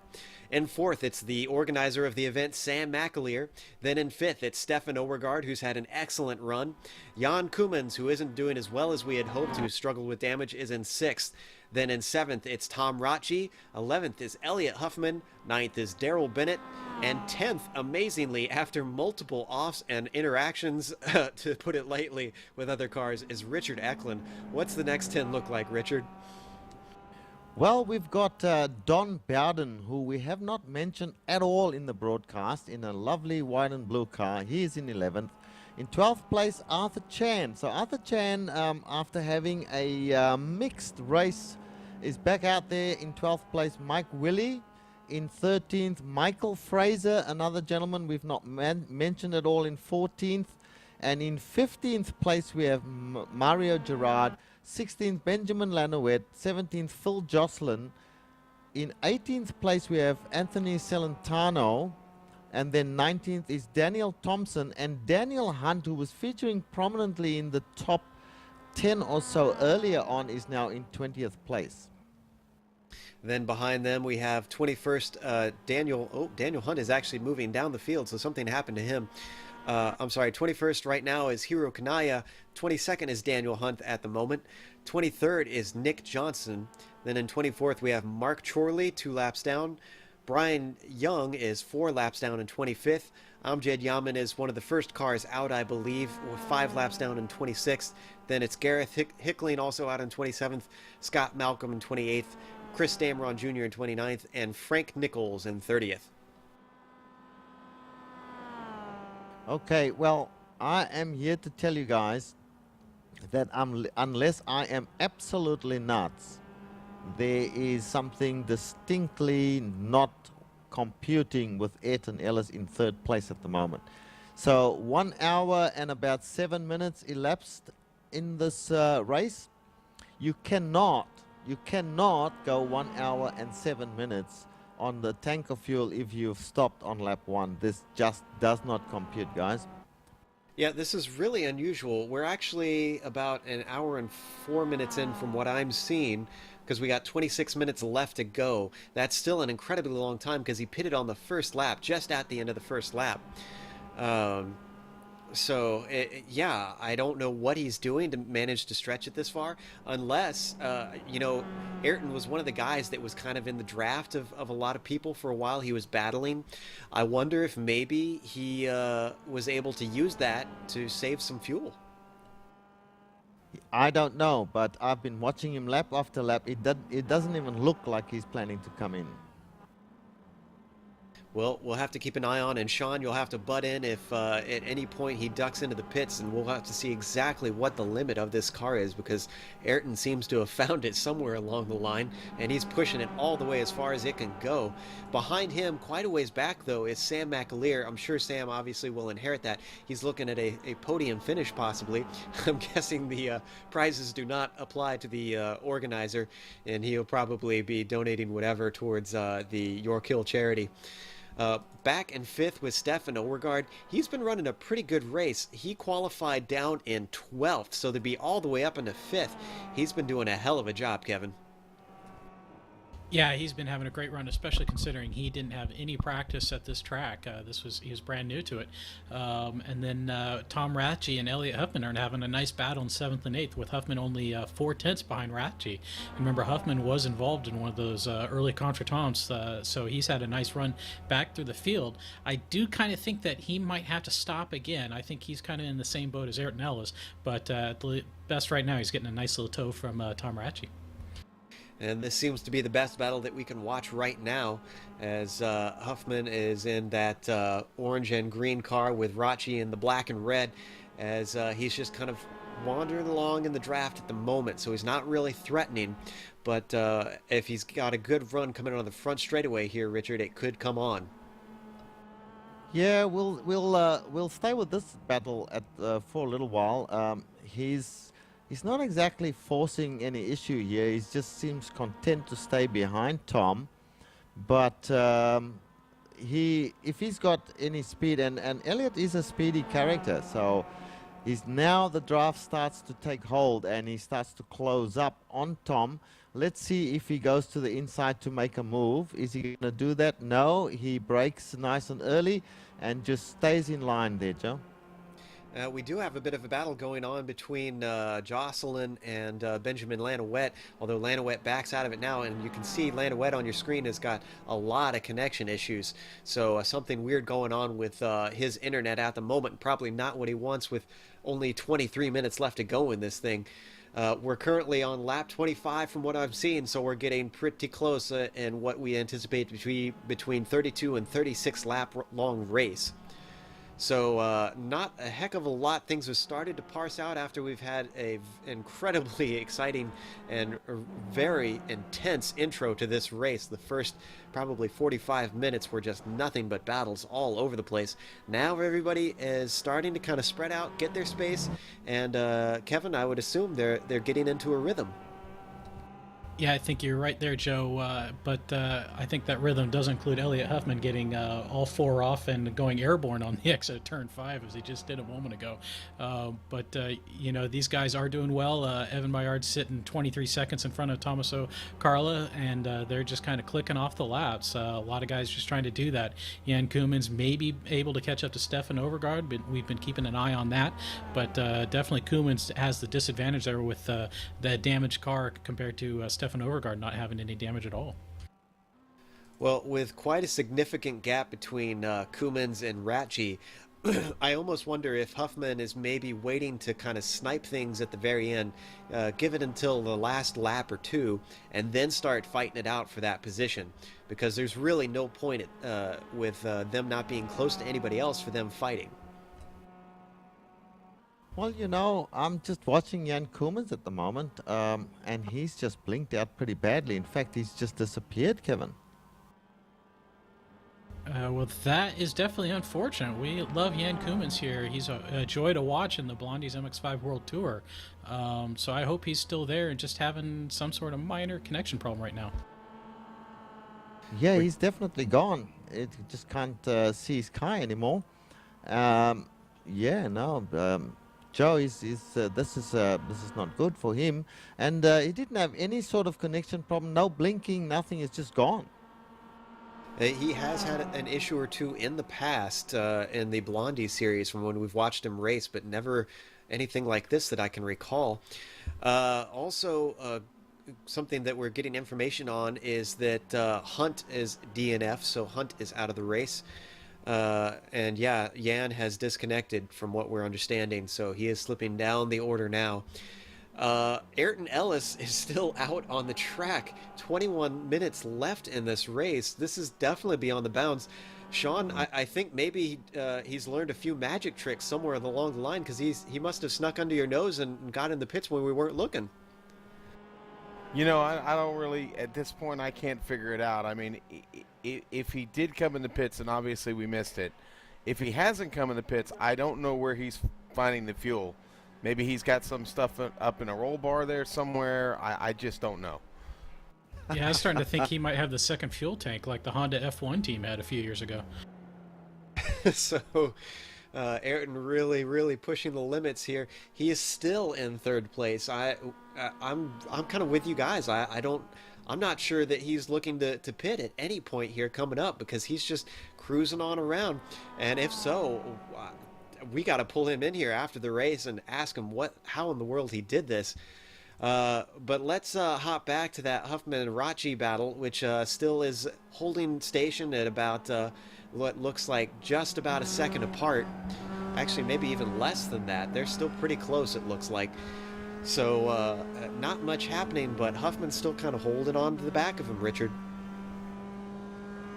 Yes, sir. I'm watching that now. Jan Koemans would have been in there as well, of course, if he had been still connected. But it seems Elliott is catching Tom a little bit there. But then again, of course, he's in the draft now, so we would expect him to catch up.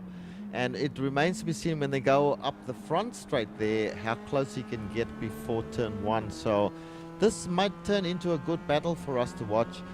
But just still commenting on Ayrton Ellis. Guys, we've missed his second pit stop. I'm convinced of it. You cannot physically drive this car for 1 hour and whatever number of minutes on one tank of fuel. I would agree with you, Richard, except that if we look at his lap times in the race, he's been running 2 minutes 40 since lap 3, and he hasn't had a slow lap time. So we would see 2 very slow laps of the 3+ minute range if he had stopped at some point.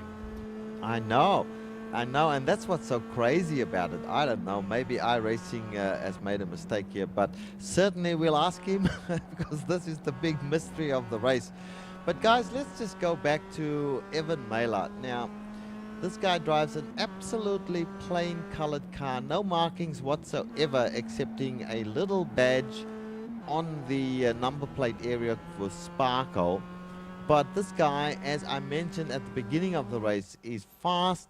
He's proven that he's virtually untouchable at this course and in this car. Tommaso Carla. Now, this is a surprise package. I did not expect Tommaso Carla. I did not know Tommaso Carla, but certainly he has shown that he has pace. He has what it takes to stay with Evan Maillard when he was up with him. He's running an easy second place at the moment. So these two guys are the standouts of today, Joe. And I was actually looking at the radio chatter over in the chat box, and some explanation as to why Tommaso lost so much ground. He's asking why his pit stop was 20 seconds longer, and apparently he took about 4 liters more fuel than Evan did, and that made all that difference. So it just goes to show you what, you know, those little differences can do on track. Now, I'm kind of agreeing with you guys that Ayrton probably... you know, he may have snuck a pit in somehow. But I do think that one of the things we haven't considered, maybe, even though this was advertised as a 50% fuel race, maybe Sam had somehow messed that up and had put in a full fuel load for these cars. And maybe Ayrton, when he hopped into his first pit stop, just decided to top up. Well, you know what, Joe? That's interesting because when you looked at the chat there and you mentioned that Tommaso took 4 liters more. Now, if the fuel load was capped at 6.4 gallons, you can't take more than 6.4 gallons, or you can't top up to more than 6.4 gallons. So if he's taken 4 liters more fuel, was that the top up to 6.4 gallons? Does that mean that Evan Maillard took 4 liters less than that, which means he took 5.3? All questions that have to be answered still. Absolutely. Well, as I watch Ayrton Ellis circulate, and you know, like you said, I also want to give credit to Tommaso for running an incredible race, still 20 some odd seconds ahead of third place Ayrton Ellis at the moment, and that's not even taking into account this mysterious pit stop issue with him. It's another 7 more seconds back to Sam McAleer, or 6 seconds or so. Who is currently holding 4th. So really, you know, credit to those guys up front who are just holding their own. Let's try and find something a little more interesting than some of this these pit stop mysteries to talk about. Kevin, can you see any battles going on around the track? Yes. Well, there was a quick battle for 10th. Arthur Chan just passed Don Bowden, but I think Don kind of let him by, and that's already a 1 second gap there. So I think that was just an example of Bowden deciding he was a slower car than Chan and trying not to hold him up. Well, Kevin, guess what? Richard Eklund up to 9th place as we speak at the moment, and he's got Darrell Bennett in his sights right now. The hard-charging Richard Eklund still making it as entertaining a race as he could possibly be. So closing in slowly but surely. Last time by it was about 2 seconds, it looks like, at the line, 1.5 seconds actually. So he's gaining ground hand over fist, and actually you can see it on your screen now as he's closing in on the back of that blue and white MX-5. So Eklund is getting ready to probably make something happen this last lap, Richard. That's right. And as they took that corner there, you could see just exiting from the corner and going to the carousel were the other two in front of them, which would be Huffman and Rathy. So those guys not too far in front of them. So he's making a fist of it. Very bad first few laps. And he passes Daryl Bennett as I speak with consummate ease, Joe. I think Bennett just let that one happen. He saw how fast Eklund was catching him and decided, better to live for another day and claim a top 10 finish than to take himself out of the race. Or maybe he saw or heard a bit of what was happening with Eklund earlier and just didn't want to try and battle him. Well, actually, if you look at Bennett's car, he's got that right side damage on the right rear as well. So I'm just wondering whether he hasn't got top speed. But then again, the same for Eklund.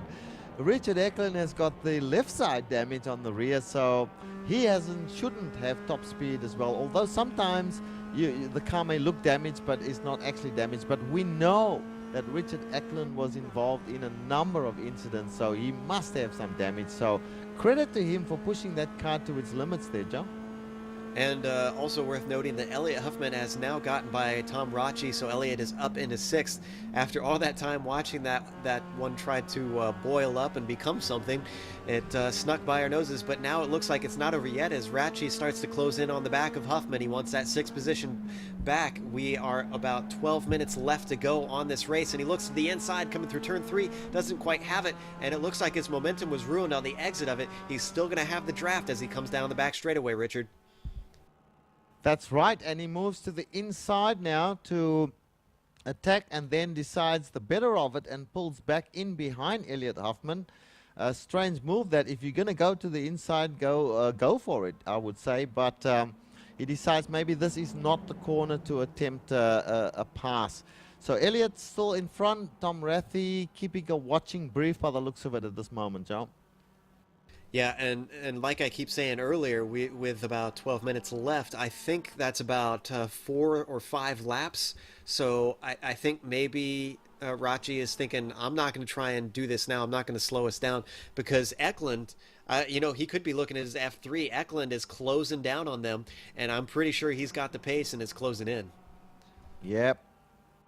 Well, Joe, I'm going to jump in and talk about pit strategy again because Elliot Huffman has run basically the exact same thing that Ayrton Ellis has done, where he stopped on the first lap and hasn't served a pit stop yet either. So either they both have second and third fuel tanks, or we're just completely overestimating or underestimating how long they can actually run on a full tank of fuel. I'm the fuel tank. Sorry, Joe. Let me jump in here because this is a kind of pet subject of mine. If we talk about a full fuel tank of the full 12.7 gallons, then I can tell you that they have enough fuel to finish this race. That's what I was just about to say. If somehow Sam had forgotten to switch it to only 50%, then that should mean that anyone who is smart enough to check that at the start should be able to run all the way to the end by just topping it off. So maybe they just pulled a swift one on everybody else here, as we see Richard Eklund continuing to close down that gap. Looks like last time by, it was about 7 seconds. They're coming up now as Racci starts to pull in on the back of Huffman, coming to the line, so we'll see what the timing is this time by, Kevin. Yes, sir. I was keeping an eye on Elliot Huffman and Tom Racci. They are side by side on the main straight, and looks like Racci's got the inside. He's got the draft. I think he's got turn 1. Yes, he does. And Huffman sneaks in behind Racci. This time by, it is about 7 seconds between Eklund and Racci and Huffman. So he is starting to close it down, but I'm not sure if he has quite enough time unless these two continue battling like it looks like they're trying to do. We have 10 minutes left to go, less than 10 minutes left to go. So it's coming down to the end. If you're going to make a move, you got to make a move soon, which Tom and Elliot are starting to decide is the moment for it. Elliot's got a draft coming down to turn 5. I don't know if he's close enough. It's going to take quite a dive. Now he's got the speed. He's really closing in fast. And in fact, I think Tom just let him by, Richard.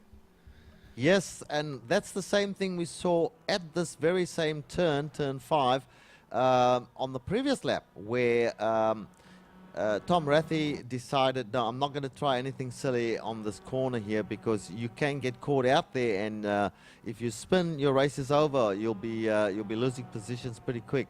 So he's now slotting back in again, bearing in mind that you've got the long straightaway after the carousel, heading down towards Canada, and then the front straightaway to make any moves. Now, I'm hearing some chatter between Tom and Elliot, and I can't quite totally make it out, but it sounds like they might be discussing trying to make time on Richard, who's reeling them in, because they were talking pretty calmly about positions and where people are. It's from what I could hear. Right. Yeah, Richard Eklund, he is, let's see how much he's still 7 seconds behind, showing on the timing and scoring here of iRacing, behind Tom Rathie or Elliot Huffman. So he's got a fair way to make up in 4 or 5 laps, Joe. Yes, but I'm looking at the screen right now. That was last time by at the line. It seems like he's closed quite a bit. Ayrton, we're getting word, was faking his pit entry, but he's staying out. That's interesting to understand. Looks like Tom is still holding station, although he closes under braking in that final corner coming up to the back of Huffman, and he's going to get another draft coming up the front straightaway, Kevin. Yeah, sorry, I'm just still intensely amused by Ayrton Ellis and both Elliot Huffman staying out, still going. But yeah, Ratchie's got a nice little draft on Elliot Huffman. Kind of shows his nose a little bit. I'm not sure if he's quite close enough to make a move yet, but there is a big suck up in the draft. But no, it looks like he's going to stay behind for turn 1, and they're going to go through in the same order.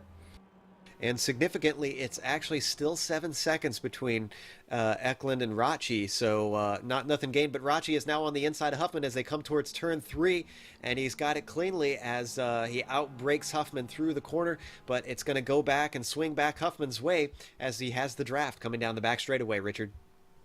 Well, see, now these guys are racing smart. I mean, they're virtually slingshotting each other. And that's what's getting them the break on Richard Eklund, I think, Joe. And now they're bump drafting, so they're trying maybe a bit of a different strategy as Huffman starts to look to the inside, and it looks like Ratchie is going to let him by once again. I think you're right. I think these two guys are working together. Absolutely. That's the classic slingshot where you let the guy pass you in the draft, and then you fall in behind him, and then you pass him again. So incredibly smart racing from these two, both of which with a bit of endurance experience, although I think Huffman might have a little bit more than Ratchie. But yeah, good stuff from both of those guys. Meanwhile, just real quick, let's check up with Evan Maillard, who is up at the front and first has a 24-second lead. So he is still holding on, still there, just to remind you, with about 6 minutes left to go on the clock. And behind him, those 24 seconds behind, is Tommaso Carla.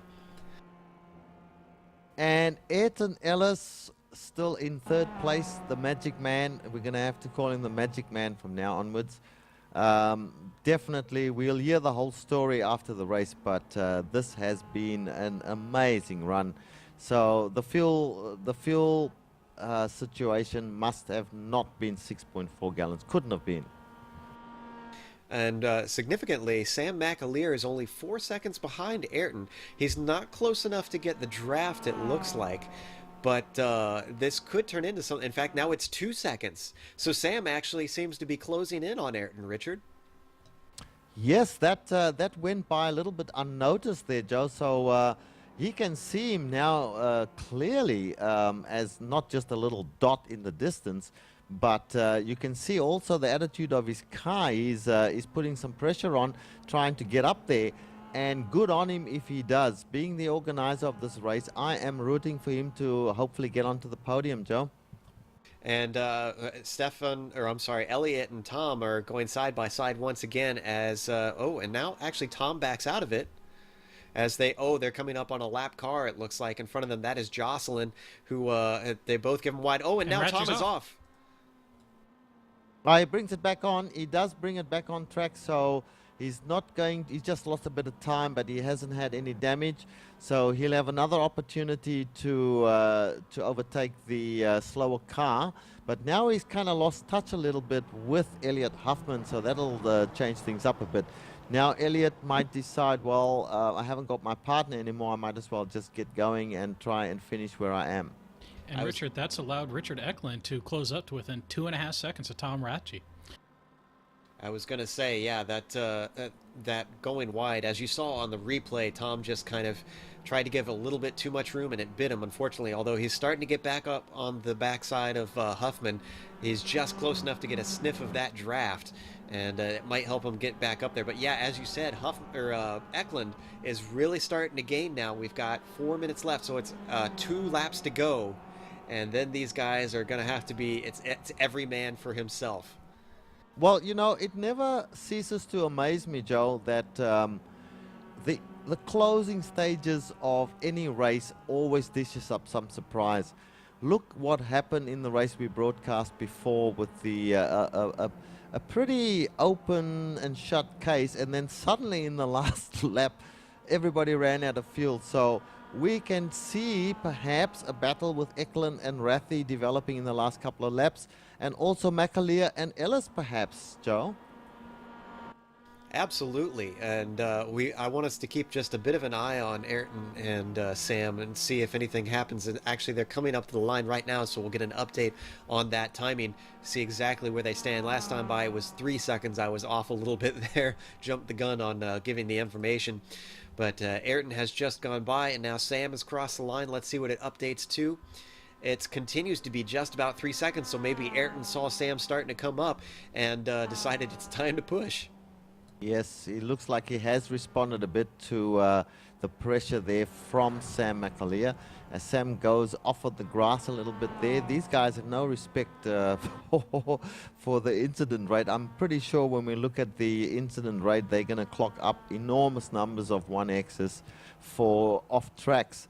But let's just jump back to the Rathy Eklund battle and see what's happening there, Kevin. Well, actually, Tom Ratchey has gotten around to Elliot Huffman as they're side by side on the approach to one once again. So these guys, I think, are trying to work together, slingshot each other. That gap to Eklund is about 2.5 seconds, so it's holding steady a little bit. I think Eklund is the quicker car if everybody's on their own, but that draft between Ratchey and Huffman might be enough to keep them out of Eklund's clutches. Mind you, if Eklund does happen to get into the draft, then look out. Yes, it's going to be extremely tight. We are down to 1 minute and 30-some seconds left. And this should be the white flag when Evan Maillard crosses the start-finish. So there's about 1.5 laps left for Huffman and Ratchey. But yeah, Maillard is coming around the final corner right now, so there's no chance for him to get more than just this 1 lap in. This should be the white flag this time by, as Kevin mentioned. And wow, if you look around the track and just look at the distance between Evan and then Tommaso and then Ayrton, it's just staggering how much distance he's put between himself and everybody else in this race. Well, you do have to remember, though, Joe, that there was that big incident on lap 1 or lap 2, maybe, I forget.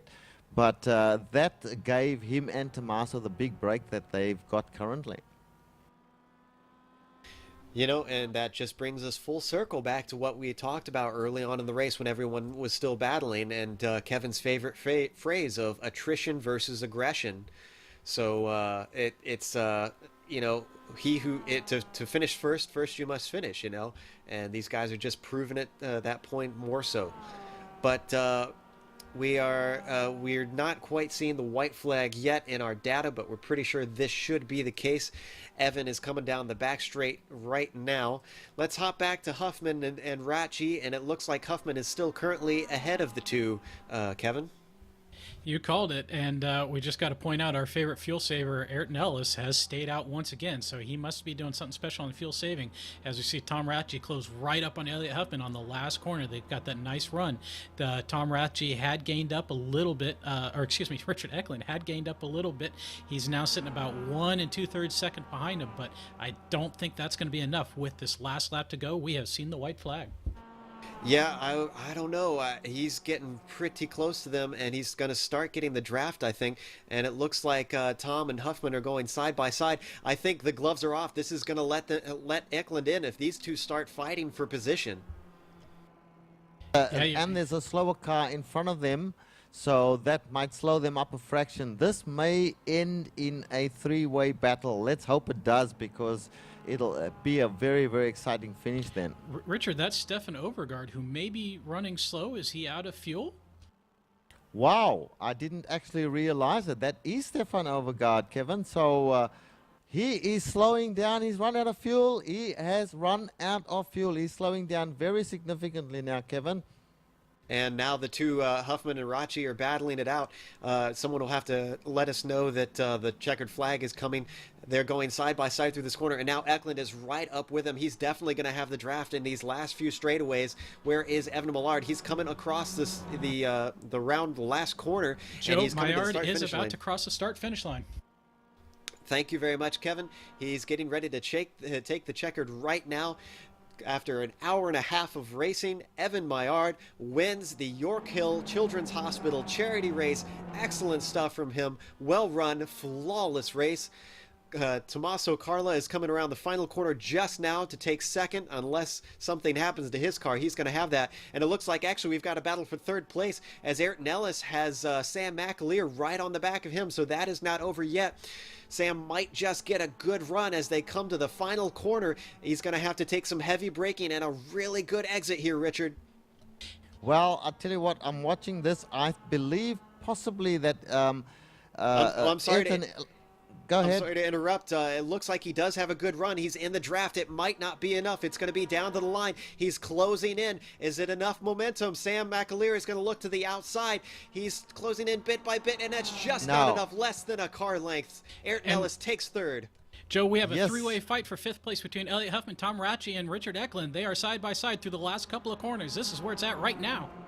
This is going to be... Eklund has passed Rathy, and he's got Huffman in his sights now. He goes to the outside, and he does get a good run. He's squeezed a little bit for space there, but I think he has got a run.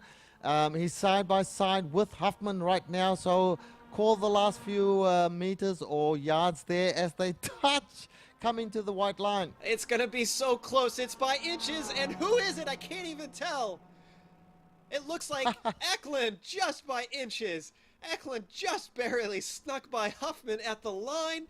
If they hadn't have touched, I cannot believe that, as Eklund spins his car in a 360 down Joe, the straightaway. That was 5 thousandths of a second across the start-finish line there. It and couldn't Tom have Rathy been any closer. boots Malon up the bum for the for a final, just a little say hello there. Great race. stuff. And it looks like Arthur Chan comes home in 8th, with Daryl Bennett finishing 9th. And then in 10th is Mike Will with a very good run. So let's, as exciting of a finish as that was, let's go to break real quick, and then we'll come back with some interviews.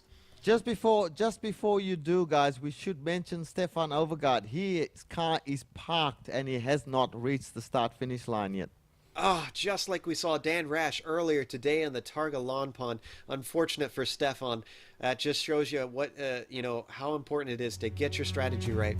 We'll be back in a second. We'll join you after the break.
We're trying to get the other podium finishers in here, see if we can talk to them. Hopefully they'll come out and have some words. But we do have Ayrton Ellis with us. If we'll bring him in the booth here.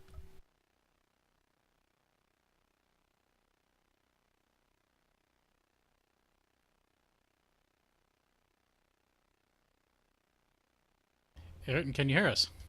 Yep. Well, that was a fantastic run, and I understand you had a little bit of a revelation about fuel. You want to tell us what happened there? Well, I ended up working with Elliot Huffman. He asked me if he wanted to just like work together for the race, and he told me that he discovered that I'm not sure if it was a mistake by Sam, but the max fuel amount was a full tank when we have fixed setup.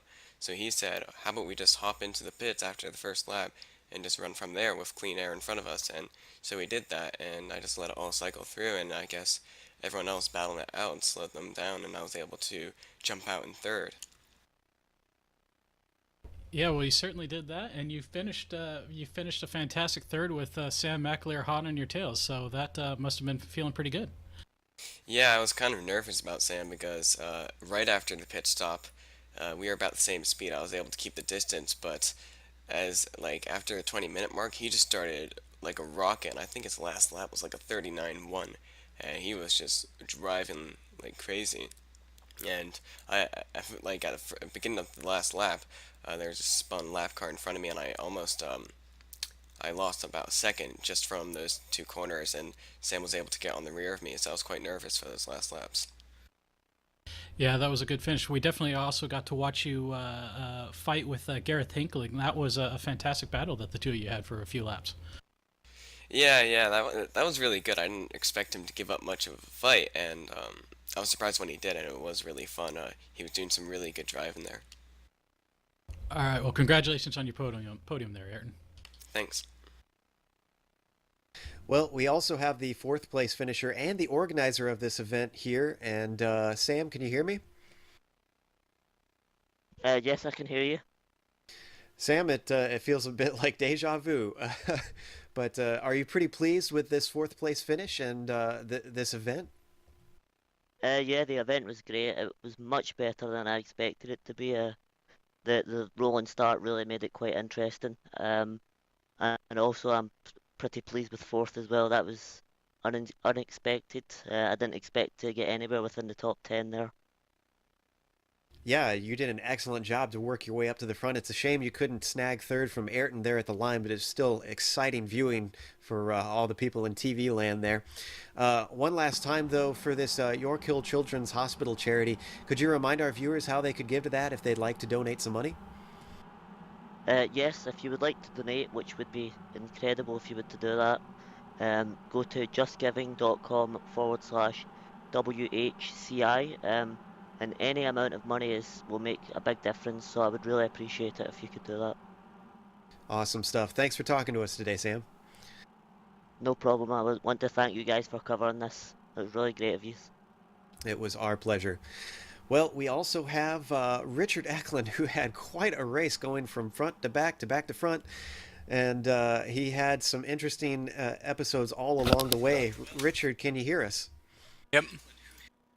Richard, you qualified pretty far up front. In fact, you qualified second and then somehow slipped way down the line after an early incident and then somehow worked your way back up front. What exactly happened that caused you to go so far back and then managed to crawl your way forward? On lap 4 or 5, I think it was, going down the back straight after turn 2, I had a really good run. After slipping back to 6th, I had a really good run on both Jan and the two guys ahead of him, and I wasn't going to back out of the throttle, and all of a sudden there was a gap for me to go in, and it was 3 wide, and so I went for it, but then all of a sudden, I think his name was Chris, I don't know his last name, he moved over on me, and then we touched, and we all 4 of us crashed. But I want to apologize for that. It was my fault for making it 3 wide, but I don't see why Chris had to move over on me like that. And after that, he waited for me in the pits and dumped me 2 times after that, but I finished 5th, so I guess it's okay. Yeah, we were kind of wondering what was going on, if you guys were trying to work together and use the draft or what, and then we saw you get pushed off a couple times there. The finish, though, man, that was, we talked about how exciting the finish was for third between Sam and Ayrton, but you guys were even closer, only 5/1000ths. Did you think you could catch them as the laps started ticking down? No, I didn't think I was going to be able to get anything. I thought once I was in 10th, there was too much of a gap in front, and I thought 10th was all I was going to be able to do. But I just kept doing laps. I think all my laps were pretty consistent, and I didn't make too many mistakes. So I just kept driving like I know how to, and then all of a sudden they were right in front of me, and I was in the opportunity to pass them both in the last lap. It was really exciting. Well, I have to say I'm incredibly impressed with how far up the field you were able to get despite all your troubles. But thanks for racing today, and looking forward to seeing you in a week at the next Blondies race. Yep. Thanks for covering the race, guys. Not a problem. Well, we have some more people to talk to. The other person on the end of that incredible ending battle was Elliot Huffman, who took a sixth place finish. And let's pull him in here. Elliot, can you hear us? Yes, I can. Elliot, you had some really good fighting, and it looked like teamwork going on with Tom, but looks like it was all for naught as you just got sniped at the end there. Yeah, this isn't one of my best tracks, and especially that last corner. It's just a very awkward shape. I could never get it all race. Obviously, Richard had it much better, and he got a great run on me coming off the last turn. Yeah, it was real nail biting stuff. We were enjoying the battle up in the booth. Sad that you didn't manage to win it up against Richard, but still glad that you gave us quite a race. Are you happy with six? Or do you think you could have done better? Yeah, I'm happy with six, all things told. I mean, when they started cranking off 238s in practice and qualifying, it got to the point where you just realize, okay, I know I'm not that fast, so let's just come out here and have a good time. Well, you gave us a good time. Thanks for talking to us. Thank you for broadcasting. We've got a couple more people to talk to. We do have Arthur Chan as well, and he got into a bit of trouble early on, but managed to pull out at least an eighth place finish. Arthur, can you hear us? Loud and clear, Joe. Arthur, it looked like on the very first lap you ran into trouble. What caused that little run-in? Yeah, I was just taking a look at the replay after the race. I basically had an issue at turn 5 with, who was it? Mike Weil, who I haven't raced it against before. But no, going into turn 5, he was in the middle of the track and I was on the outside, and approaching the braking zone, he moved to the outside in front of me, which was fair, I think, because there was the space. But I think I instinctively moved right as well and caught a bit of gravel right into the braking zone just as I started braking, and that just threw me out of control and threw me into a Mike. Well, you started eighth and you finished eighth. Did you think you could shuffle up any farther? Because it looked like the competition was pretty fierce today. It was. Looks like a lot of traditionally quick guys fell out due to issues or disconnections. So I'm happy enough to have gone up that far. Didn't really get a chance to race against too many people through the race. I drove with Ayrton and Elliot for a little while, but for most of the race I was just hot lapping, and I seemed to close in on a few people in just the last 10 laps, so that made it pretty exciting. It was pretty challenging with the state of the tires as well. Yeah, it looked like it was relatively hot temperatures. So how was that affecting the tires? Well, I was talking to Ellie about it afterwards. I didn't even realize that the temperatures were that high, but compared to the normal baseline, the car was really pushing quite a bit, and there was a lot of degradation. The tires felt terrific for the first 5 laps, and then they just would just go away, kind of like a Formula One tire. So managing it was a pretty big challenge today. Well, it was a challenge on the track, but awesome stuff to view from the top. Thanks for talking to us, and thanks for racing in this awesome charity race. Yeah, no problem. Big thanks, of course, to Sam for putting on this terrific event, and thanks to all the people who supplied the prizes. Yes, also one thing we should mention right before you go too is we need to thank all the drivers in this who donated because this was a donation to get an entry. You had to donate to the charity, so all these guys all all 29 of them put in their money and money where their mouth is, and definitely did a lot to make sure this thing was very successful. But we have a couple more people. I see that Daryl Bennett is waiting in the wings, and he had a 9th place finish. Richard, would you like to talk to Daryl? No, you go ahead, Joe. I'll talk to Stefan. Okay. Daryl, can you hear us? Yeah, loud and clear. Daryl, top 10 finish is nothing to be ashamed of because this was a pretty stacked field. Are you pleased with that? Very pleased. That was my aim for the start of the race. There were some very good drivers in there, and yeah, top 10 was the aim. And 19th and 9th is quite an accomplishment. What was your race like? Because we didn't see a whole lot of you. We'd see you every now and then. It seemed like you'd be kind of in the midst of battles. Were you trying to go for it and get ahead of people, or just kind of hang back and let things unfold in front of you? I was trying to hang back. I mean, in the first half of the race, I got caught in the battle with Jan Commons and Sam. There was about 7 or 8 of us all battling for position. I decided to try and pit a little bit earlier, maybe get ahead of them, but I miscalculated the fuel and took a gallon too much. Come out behind everyone and then just sort of brung her home. Well, you did a good job with that. Like I said, very good job on that top 10. Thanks for talking to us. Thanks, guys. Well, the sad story of the day is unfortunately Stefan Overgaard, and Richard, I'll let you take that over. Thank you, Joe. Stefan, oh, he's not in the booth yet. Hi, Stefan, can you hear me? Yeah, I got you, Richard. Stefan, that's got to be there's been such a lot of good stories in this race, and yours was a good story right up until the last or second last lap. You ran out of fuel there pretty obviously. At that point in time, you were sitting, I believe, was it 3rd place? You were doing really well. What happened with the fuel calculation? Yeah, I think it was 5th place, but yeah, I need to stop second guessing my pre-race calculations because I had done what the calculations before race, and then in the middle of the race I thought maybe I could do a little less, but obviously I couldn't. Yeah, the thing is, you know, the opposite happened to Ayrton Ellis and Elliot Huffman. They realized that you could fill up the tank completely. So they came in on lap 1 and filled up the tank and had enough fuel to go right to the end.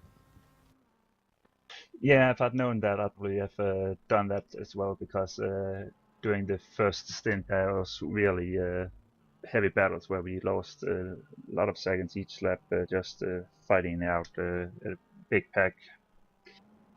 Yeah, that's right. Mind you, if we actually talk about the racing itself, I noticed that in the early part of the race, in fact, almost half the race up to the pit stops, you had some opportunities to take positions, but you were pretty conservative and just trying to stay out of trouble. Was that part of your plan early on? Because there was some frantic racing up ahead of you.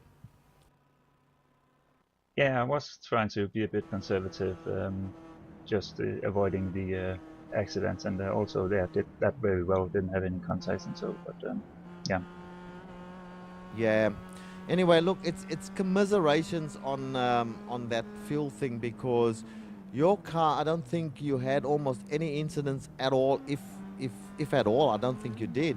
So I'm pretty sure that you would have finished in that 5th place pretty comfortably. But fuel, they always catch people out. So commiserations, buddy, and we'll see you in the next one. We sure will. Okay, back to you, John. Well, we definitely got the exciting race that we wanted today, and we're very grateful for that. But we're also grateful to some other people, such as Sam McAleer, the organizer of this event. So one final thank you to him, and thank you to the actual charity, Yorkhill Children's Hospital, for all the good that they've done in so many people's lives. And again, once again, thank you to all the drivers who have donated, and to all of you who've donated out there. We also need to thank some of the software that we use to make these broadcasts possible: iRacing.com, XSplit, Twitch TV, Audio Technica, and Avermedia. Thank you to the broadcast team, because we've all done this out of the goodness of our hearts to make sure that this happens. We believe in this charity as well. Giancarlo, Lindsay, Kevin Brown, Richard Losper, and our pit reporter Sean Ambrose, who made this thing possible. If you're more interested in more information about the Global Sim Racing Channel, you can check our website at www.globalsimracingchannel.com. We also have a Twitter at GSR Channel and a Facebook at facebook.com/Global Sim Racing Channel. Thank you to our music providers, Eric Ekholm. You can find his music not only here on GSRC, but in TV commercials, movie trailers, iTunes, and Spotify. If you like our music, tell him where you heard it at Eric Ekholm. And also to Dexter Britton. Dexter provides us with our recognizable broadcast song and has lots of great music with NASA, TED Talks, and McLaren. You can listen or buy his music at dexterbritton.co.uk. We also have another race coming up in a week's time. That'll be on Saturday, 2 p.m. Eastern. That'll be the Blondies MX5 World Tour. We're going to see a lot of these drivers back again at Laguna Seca, the daunting course over in California that catches a lot of people out. That'll be an exciting one. But until next time, race clean, race hard, and I'll see you on the track.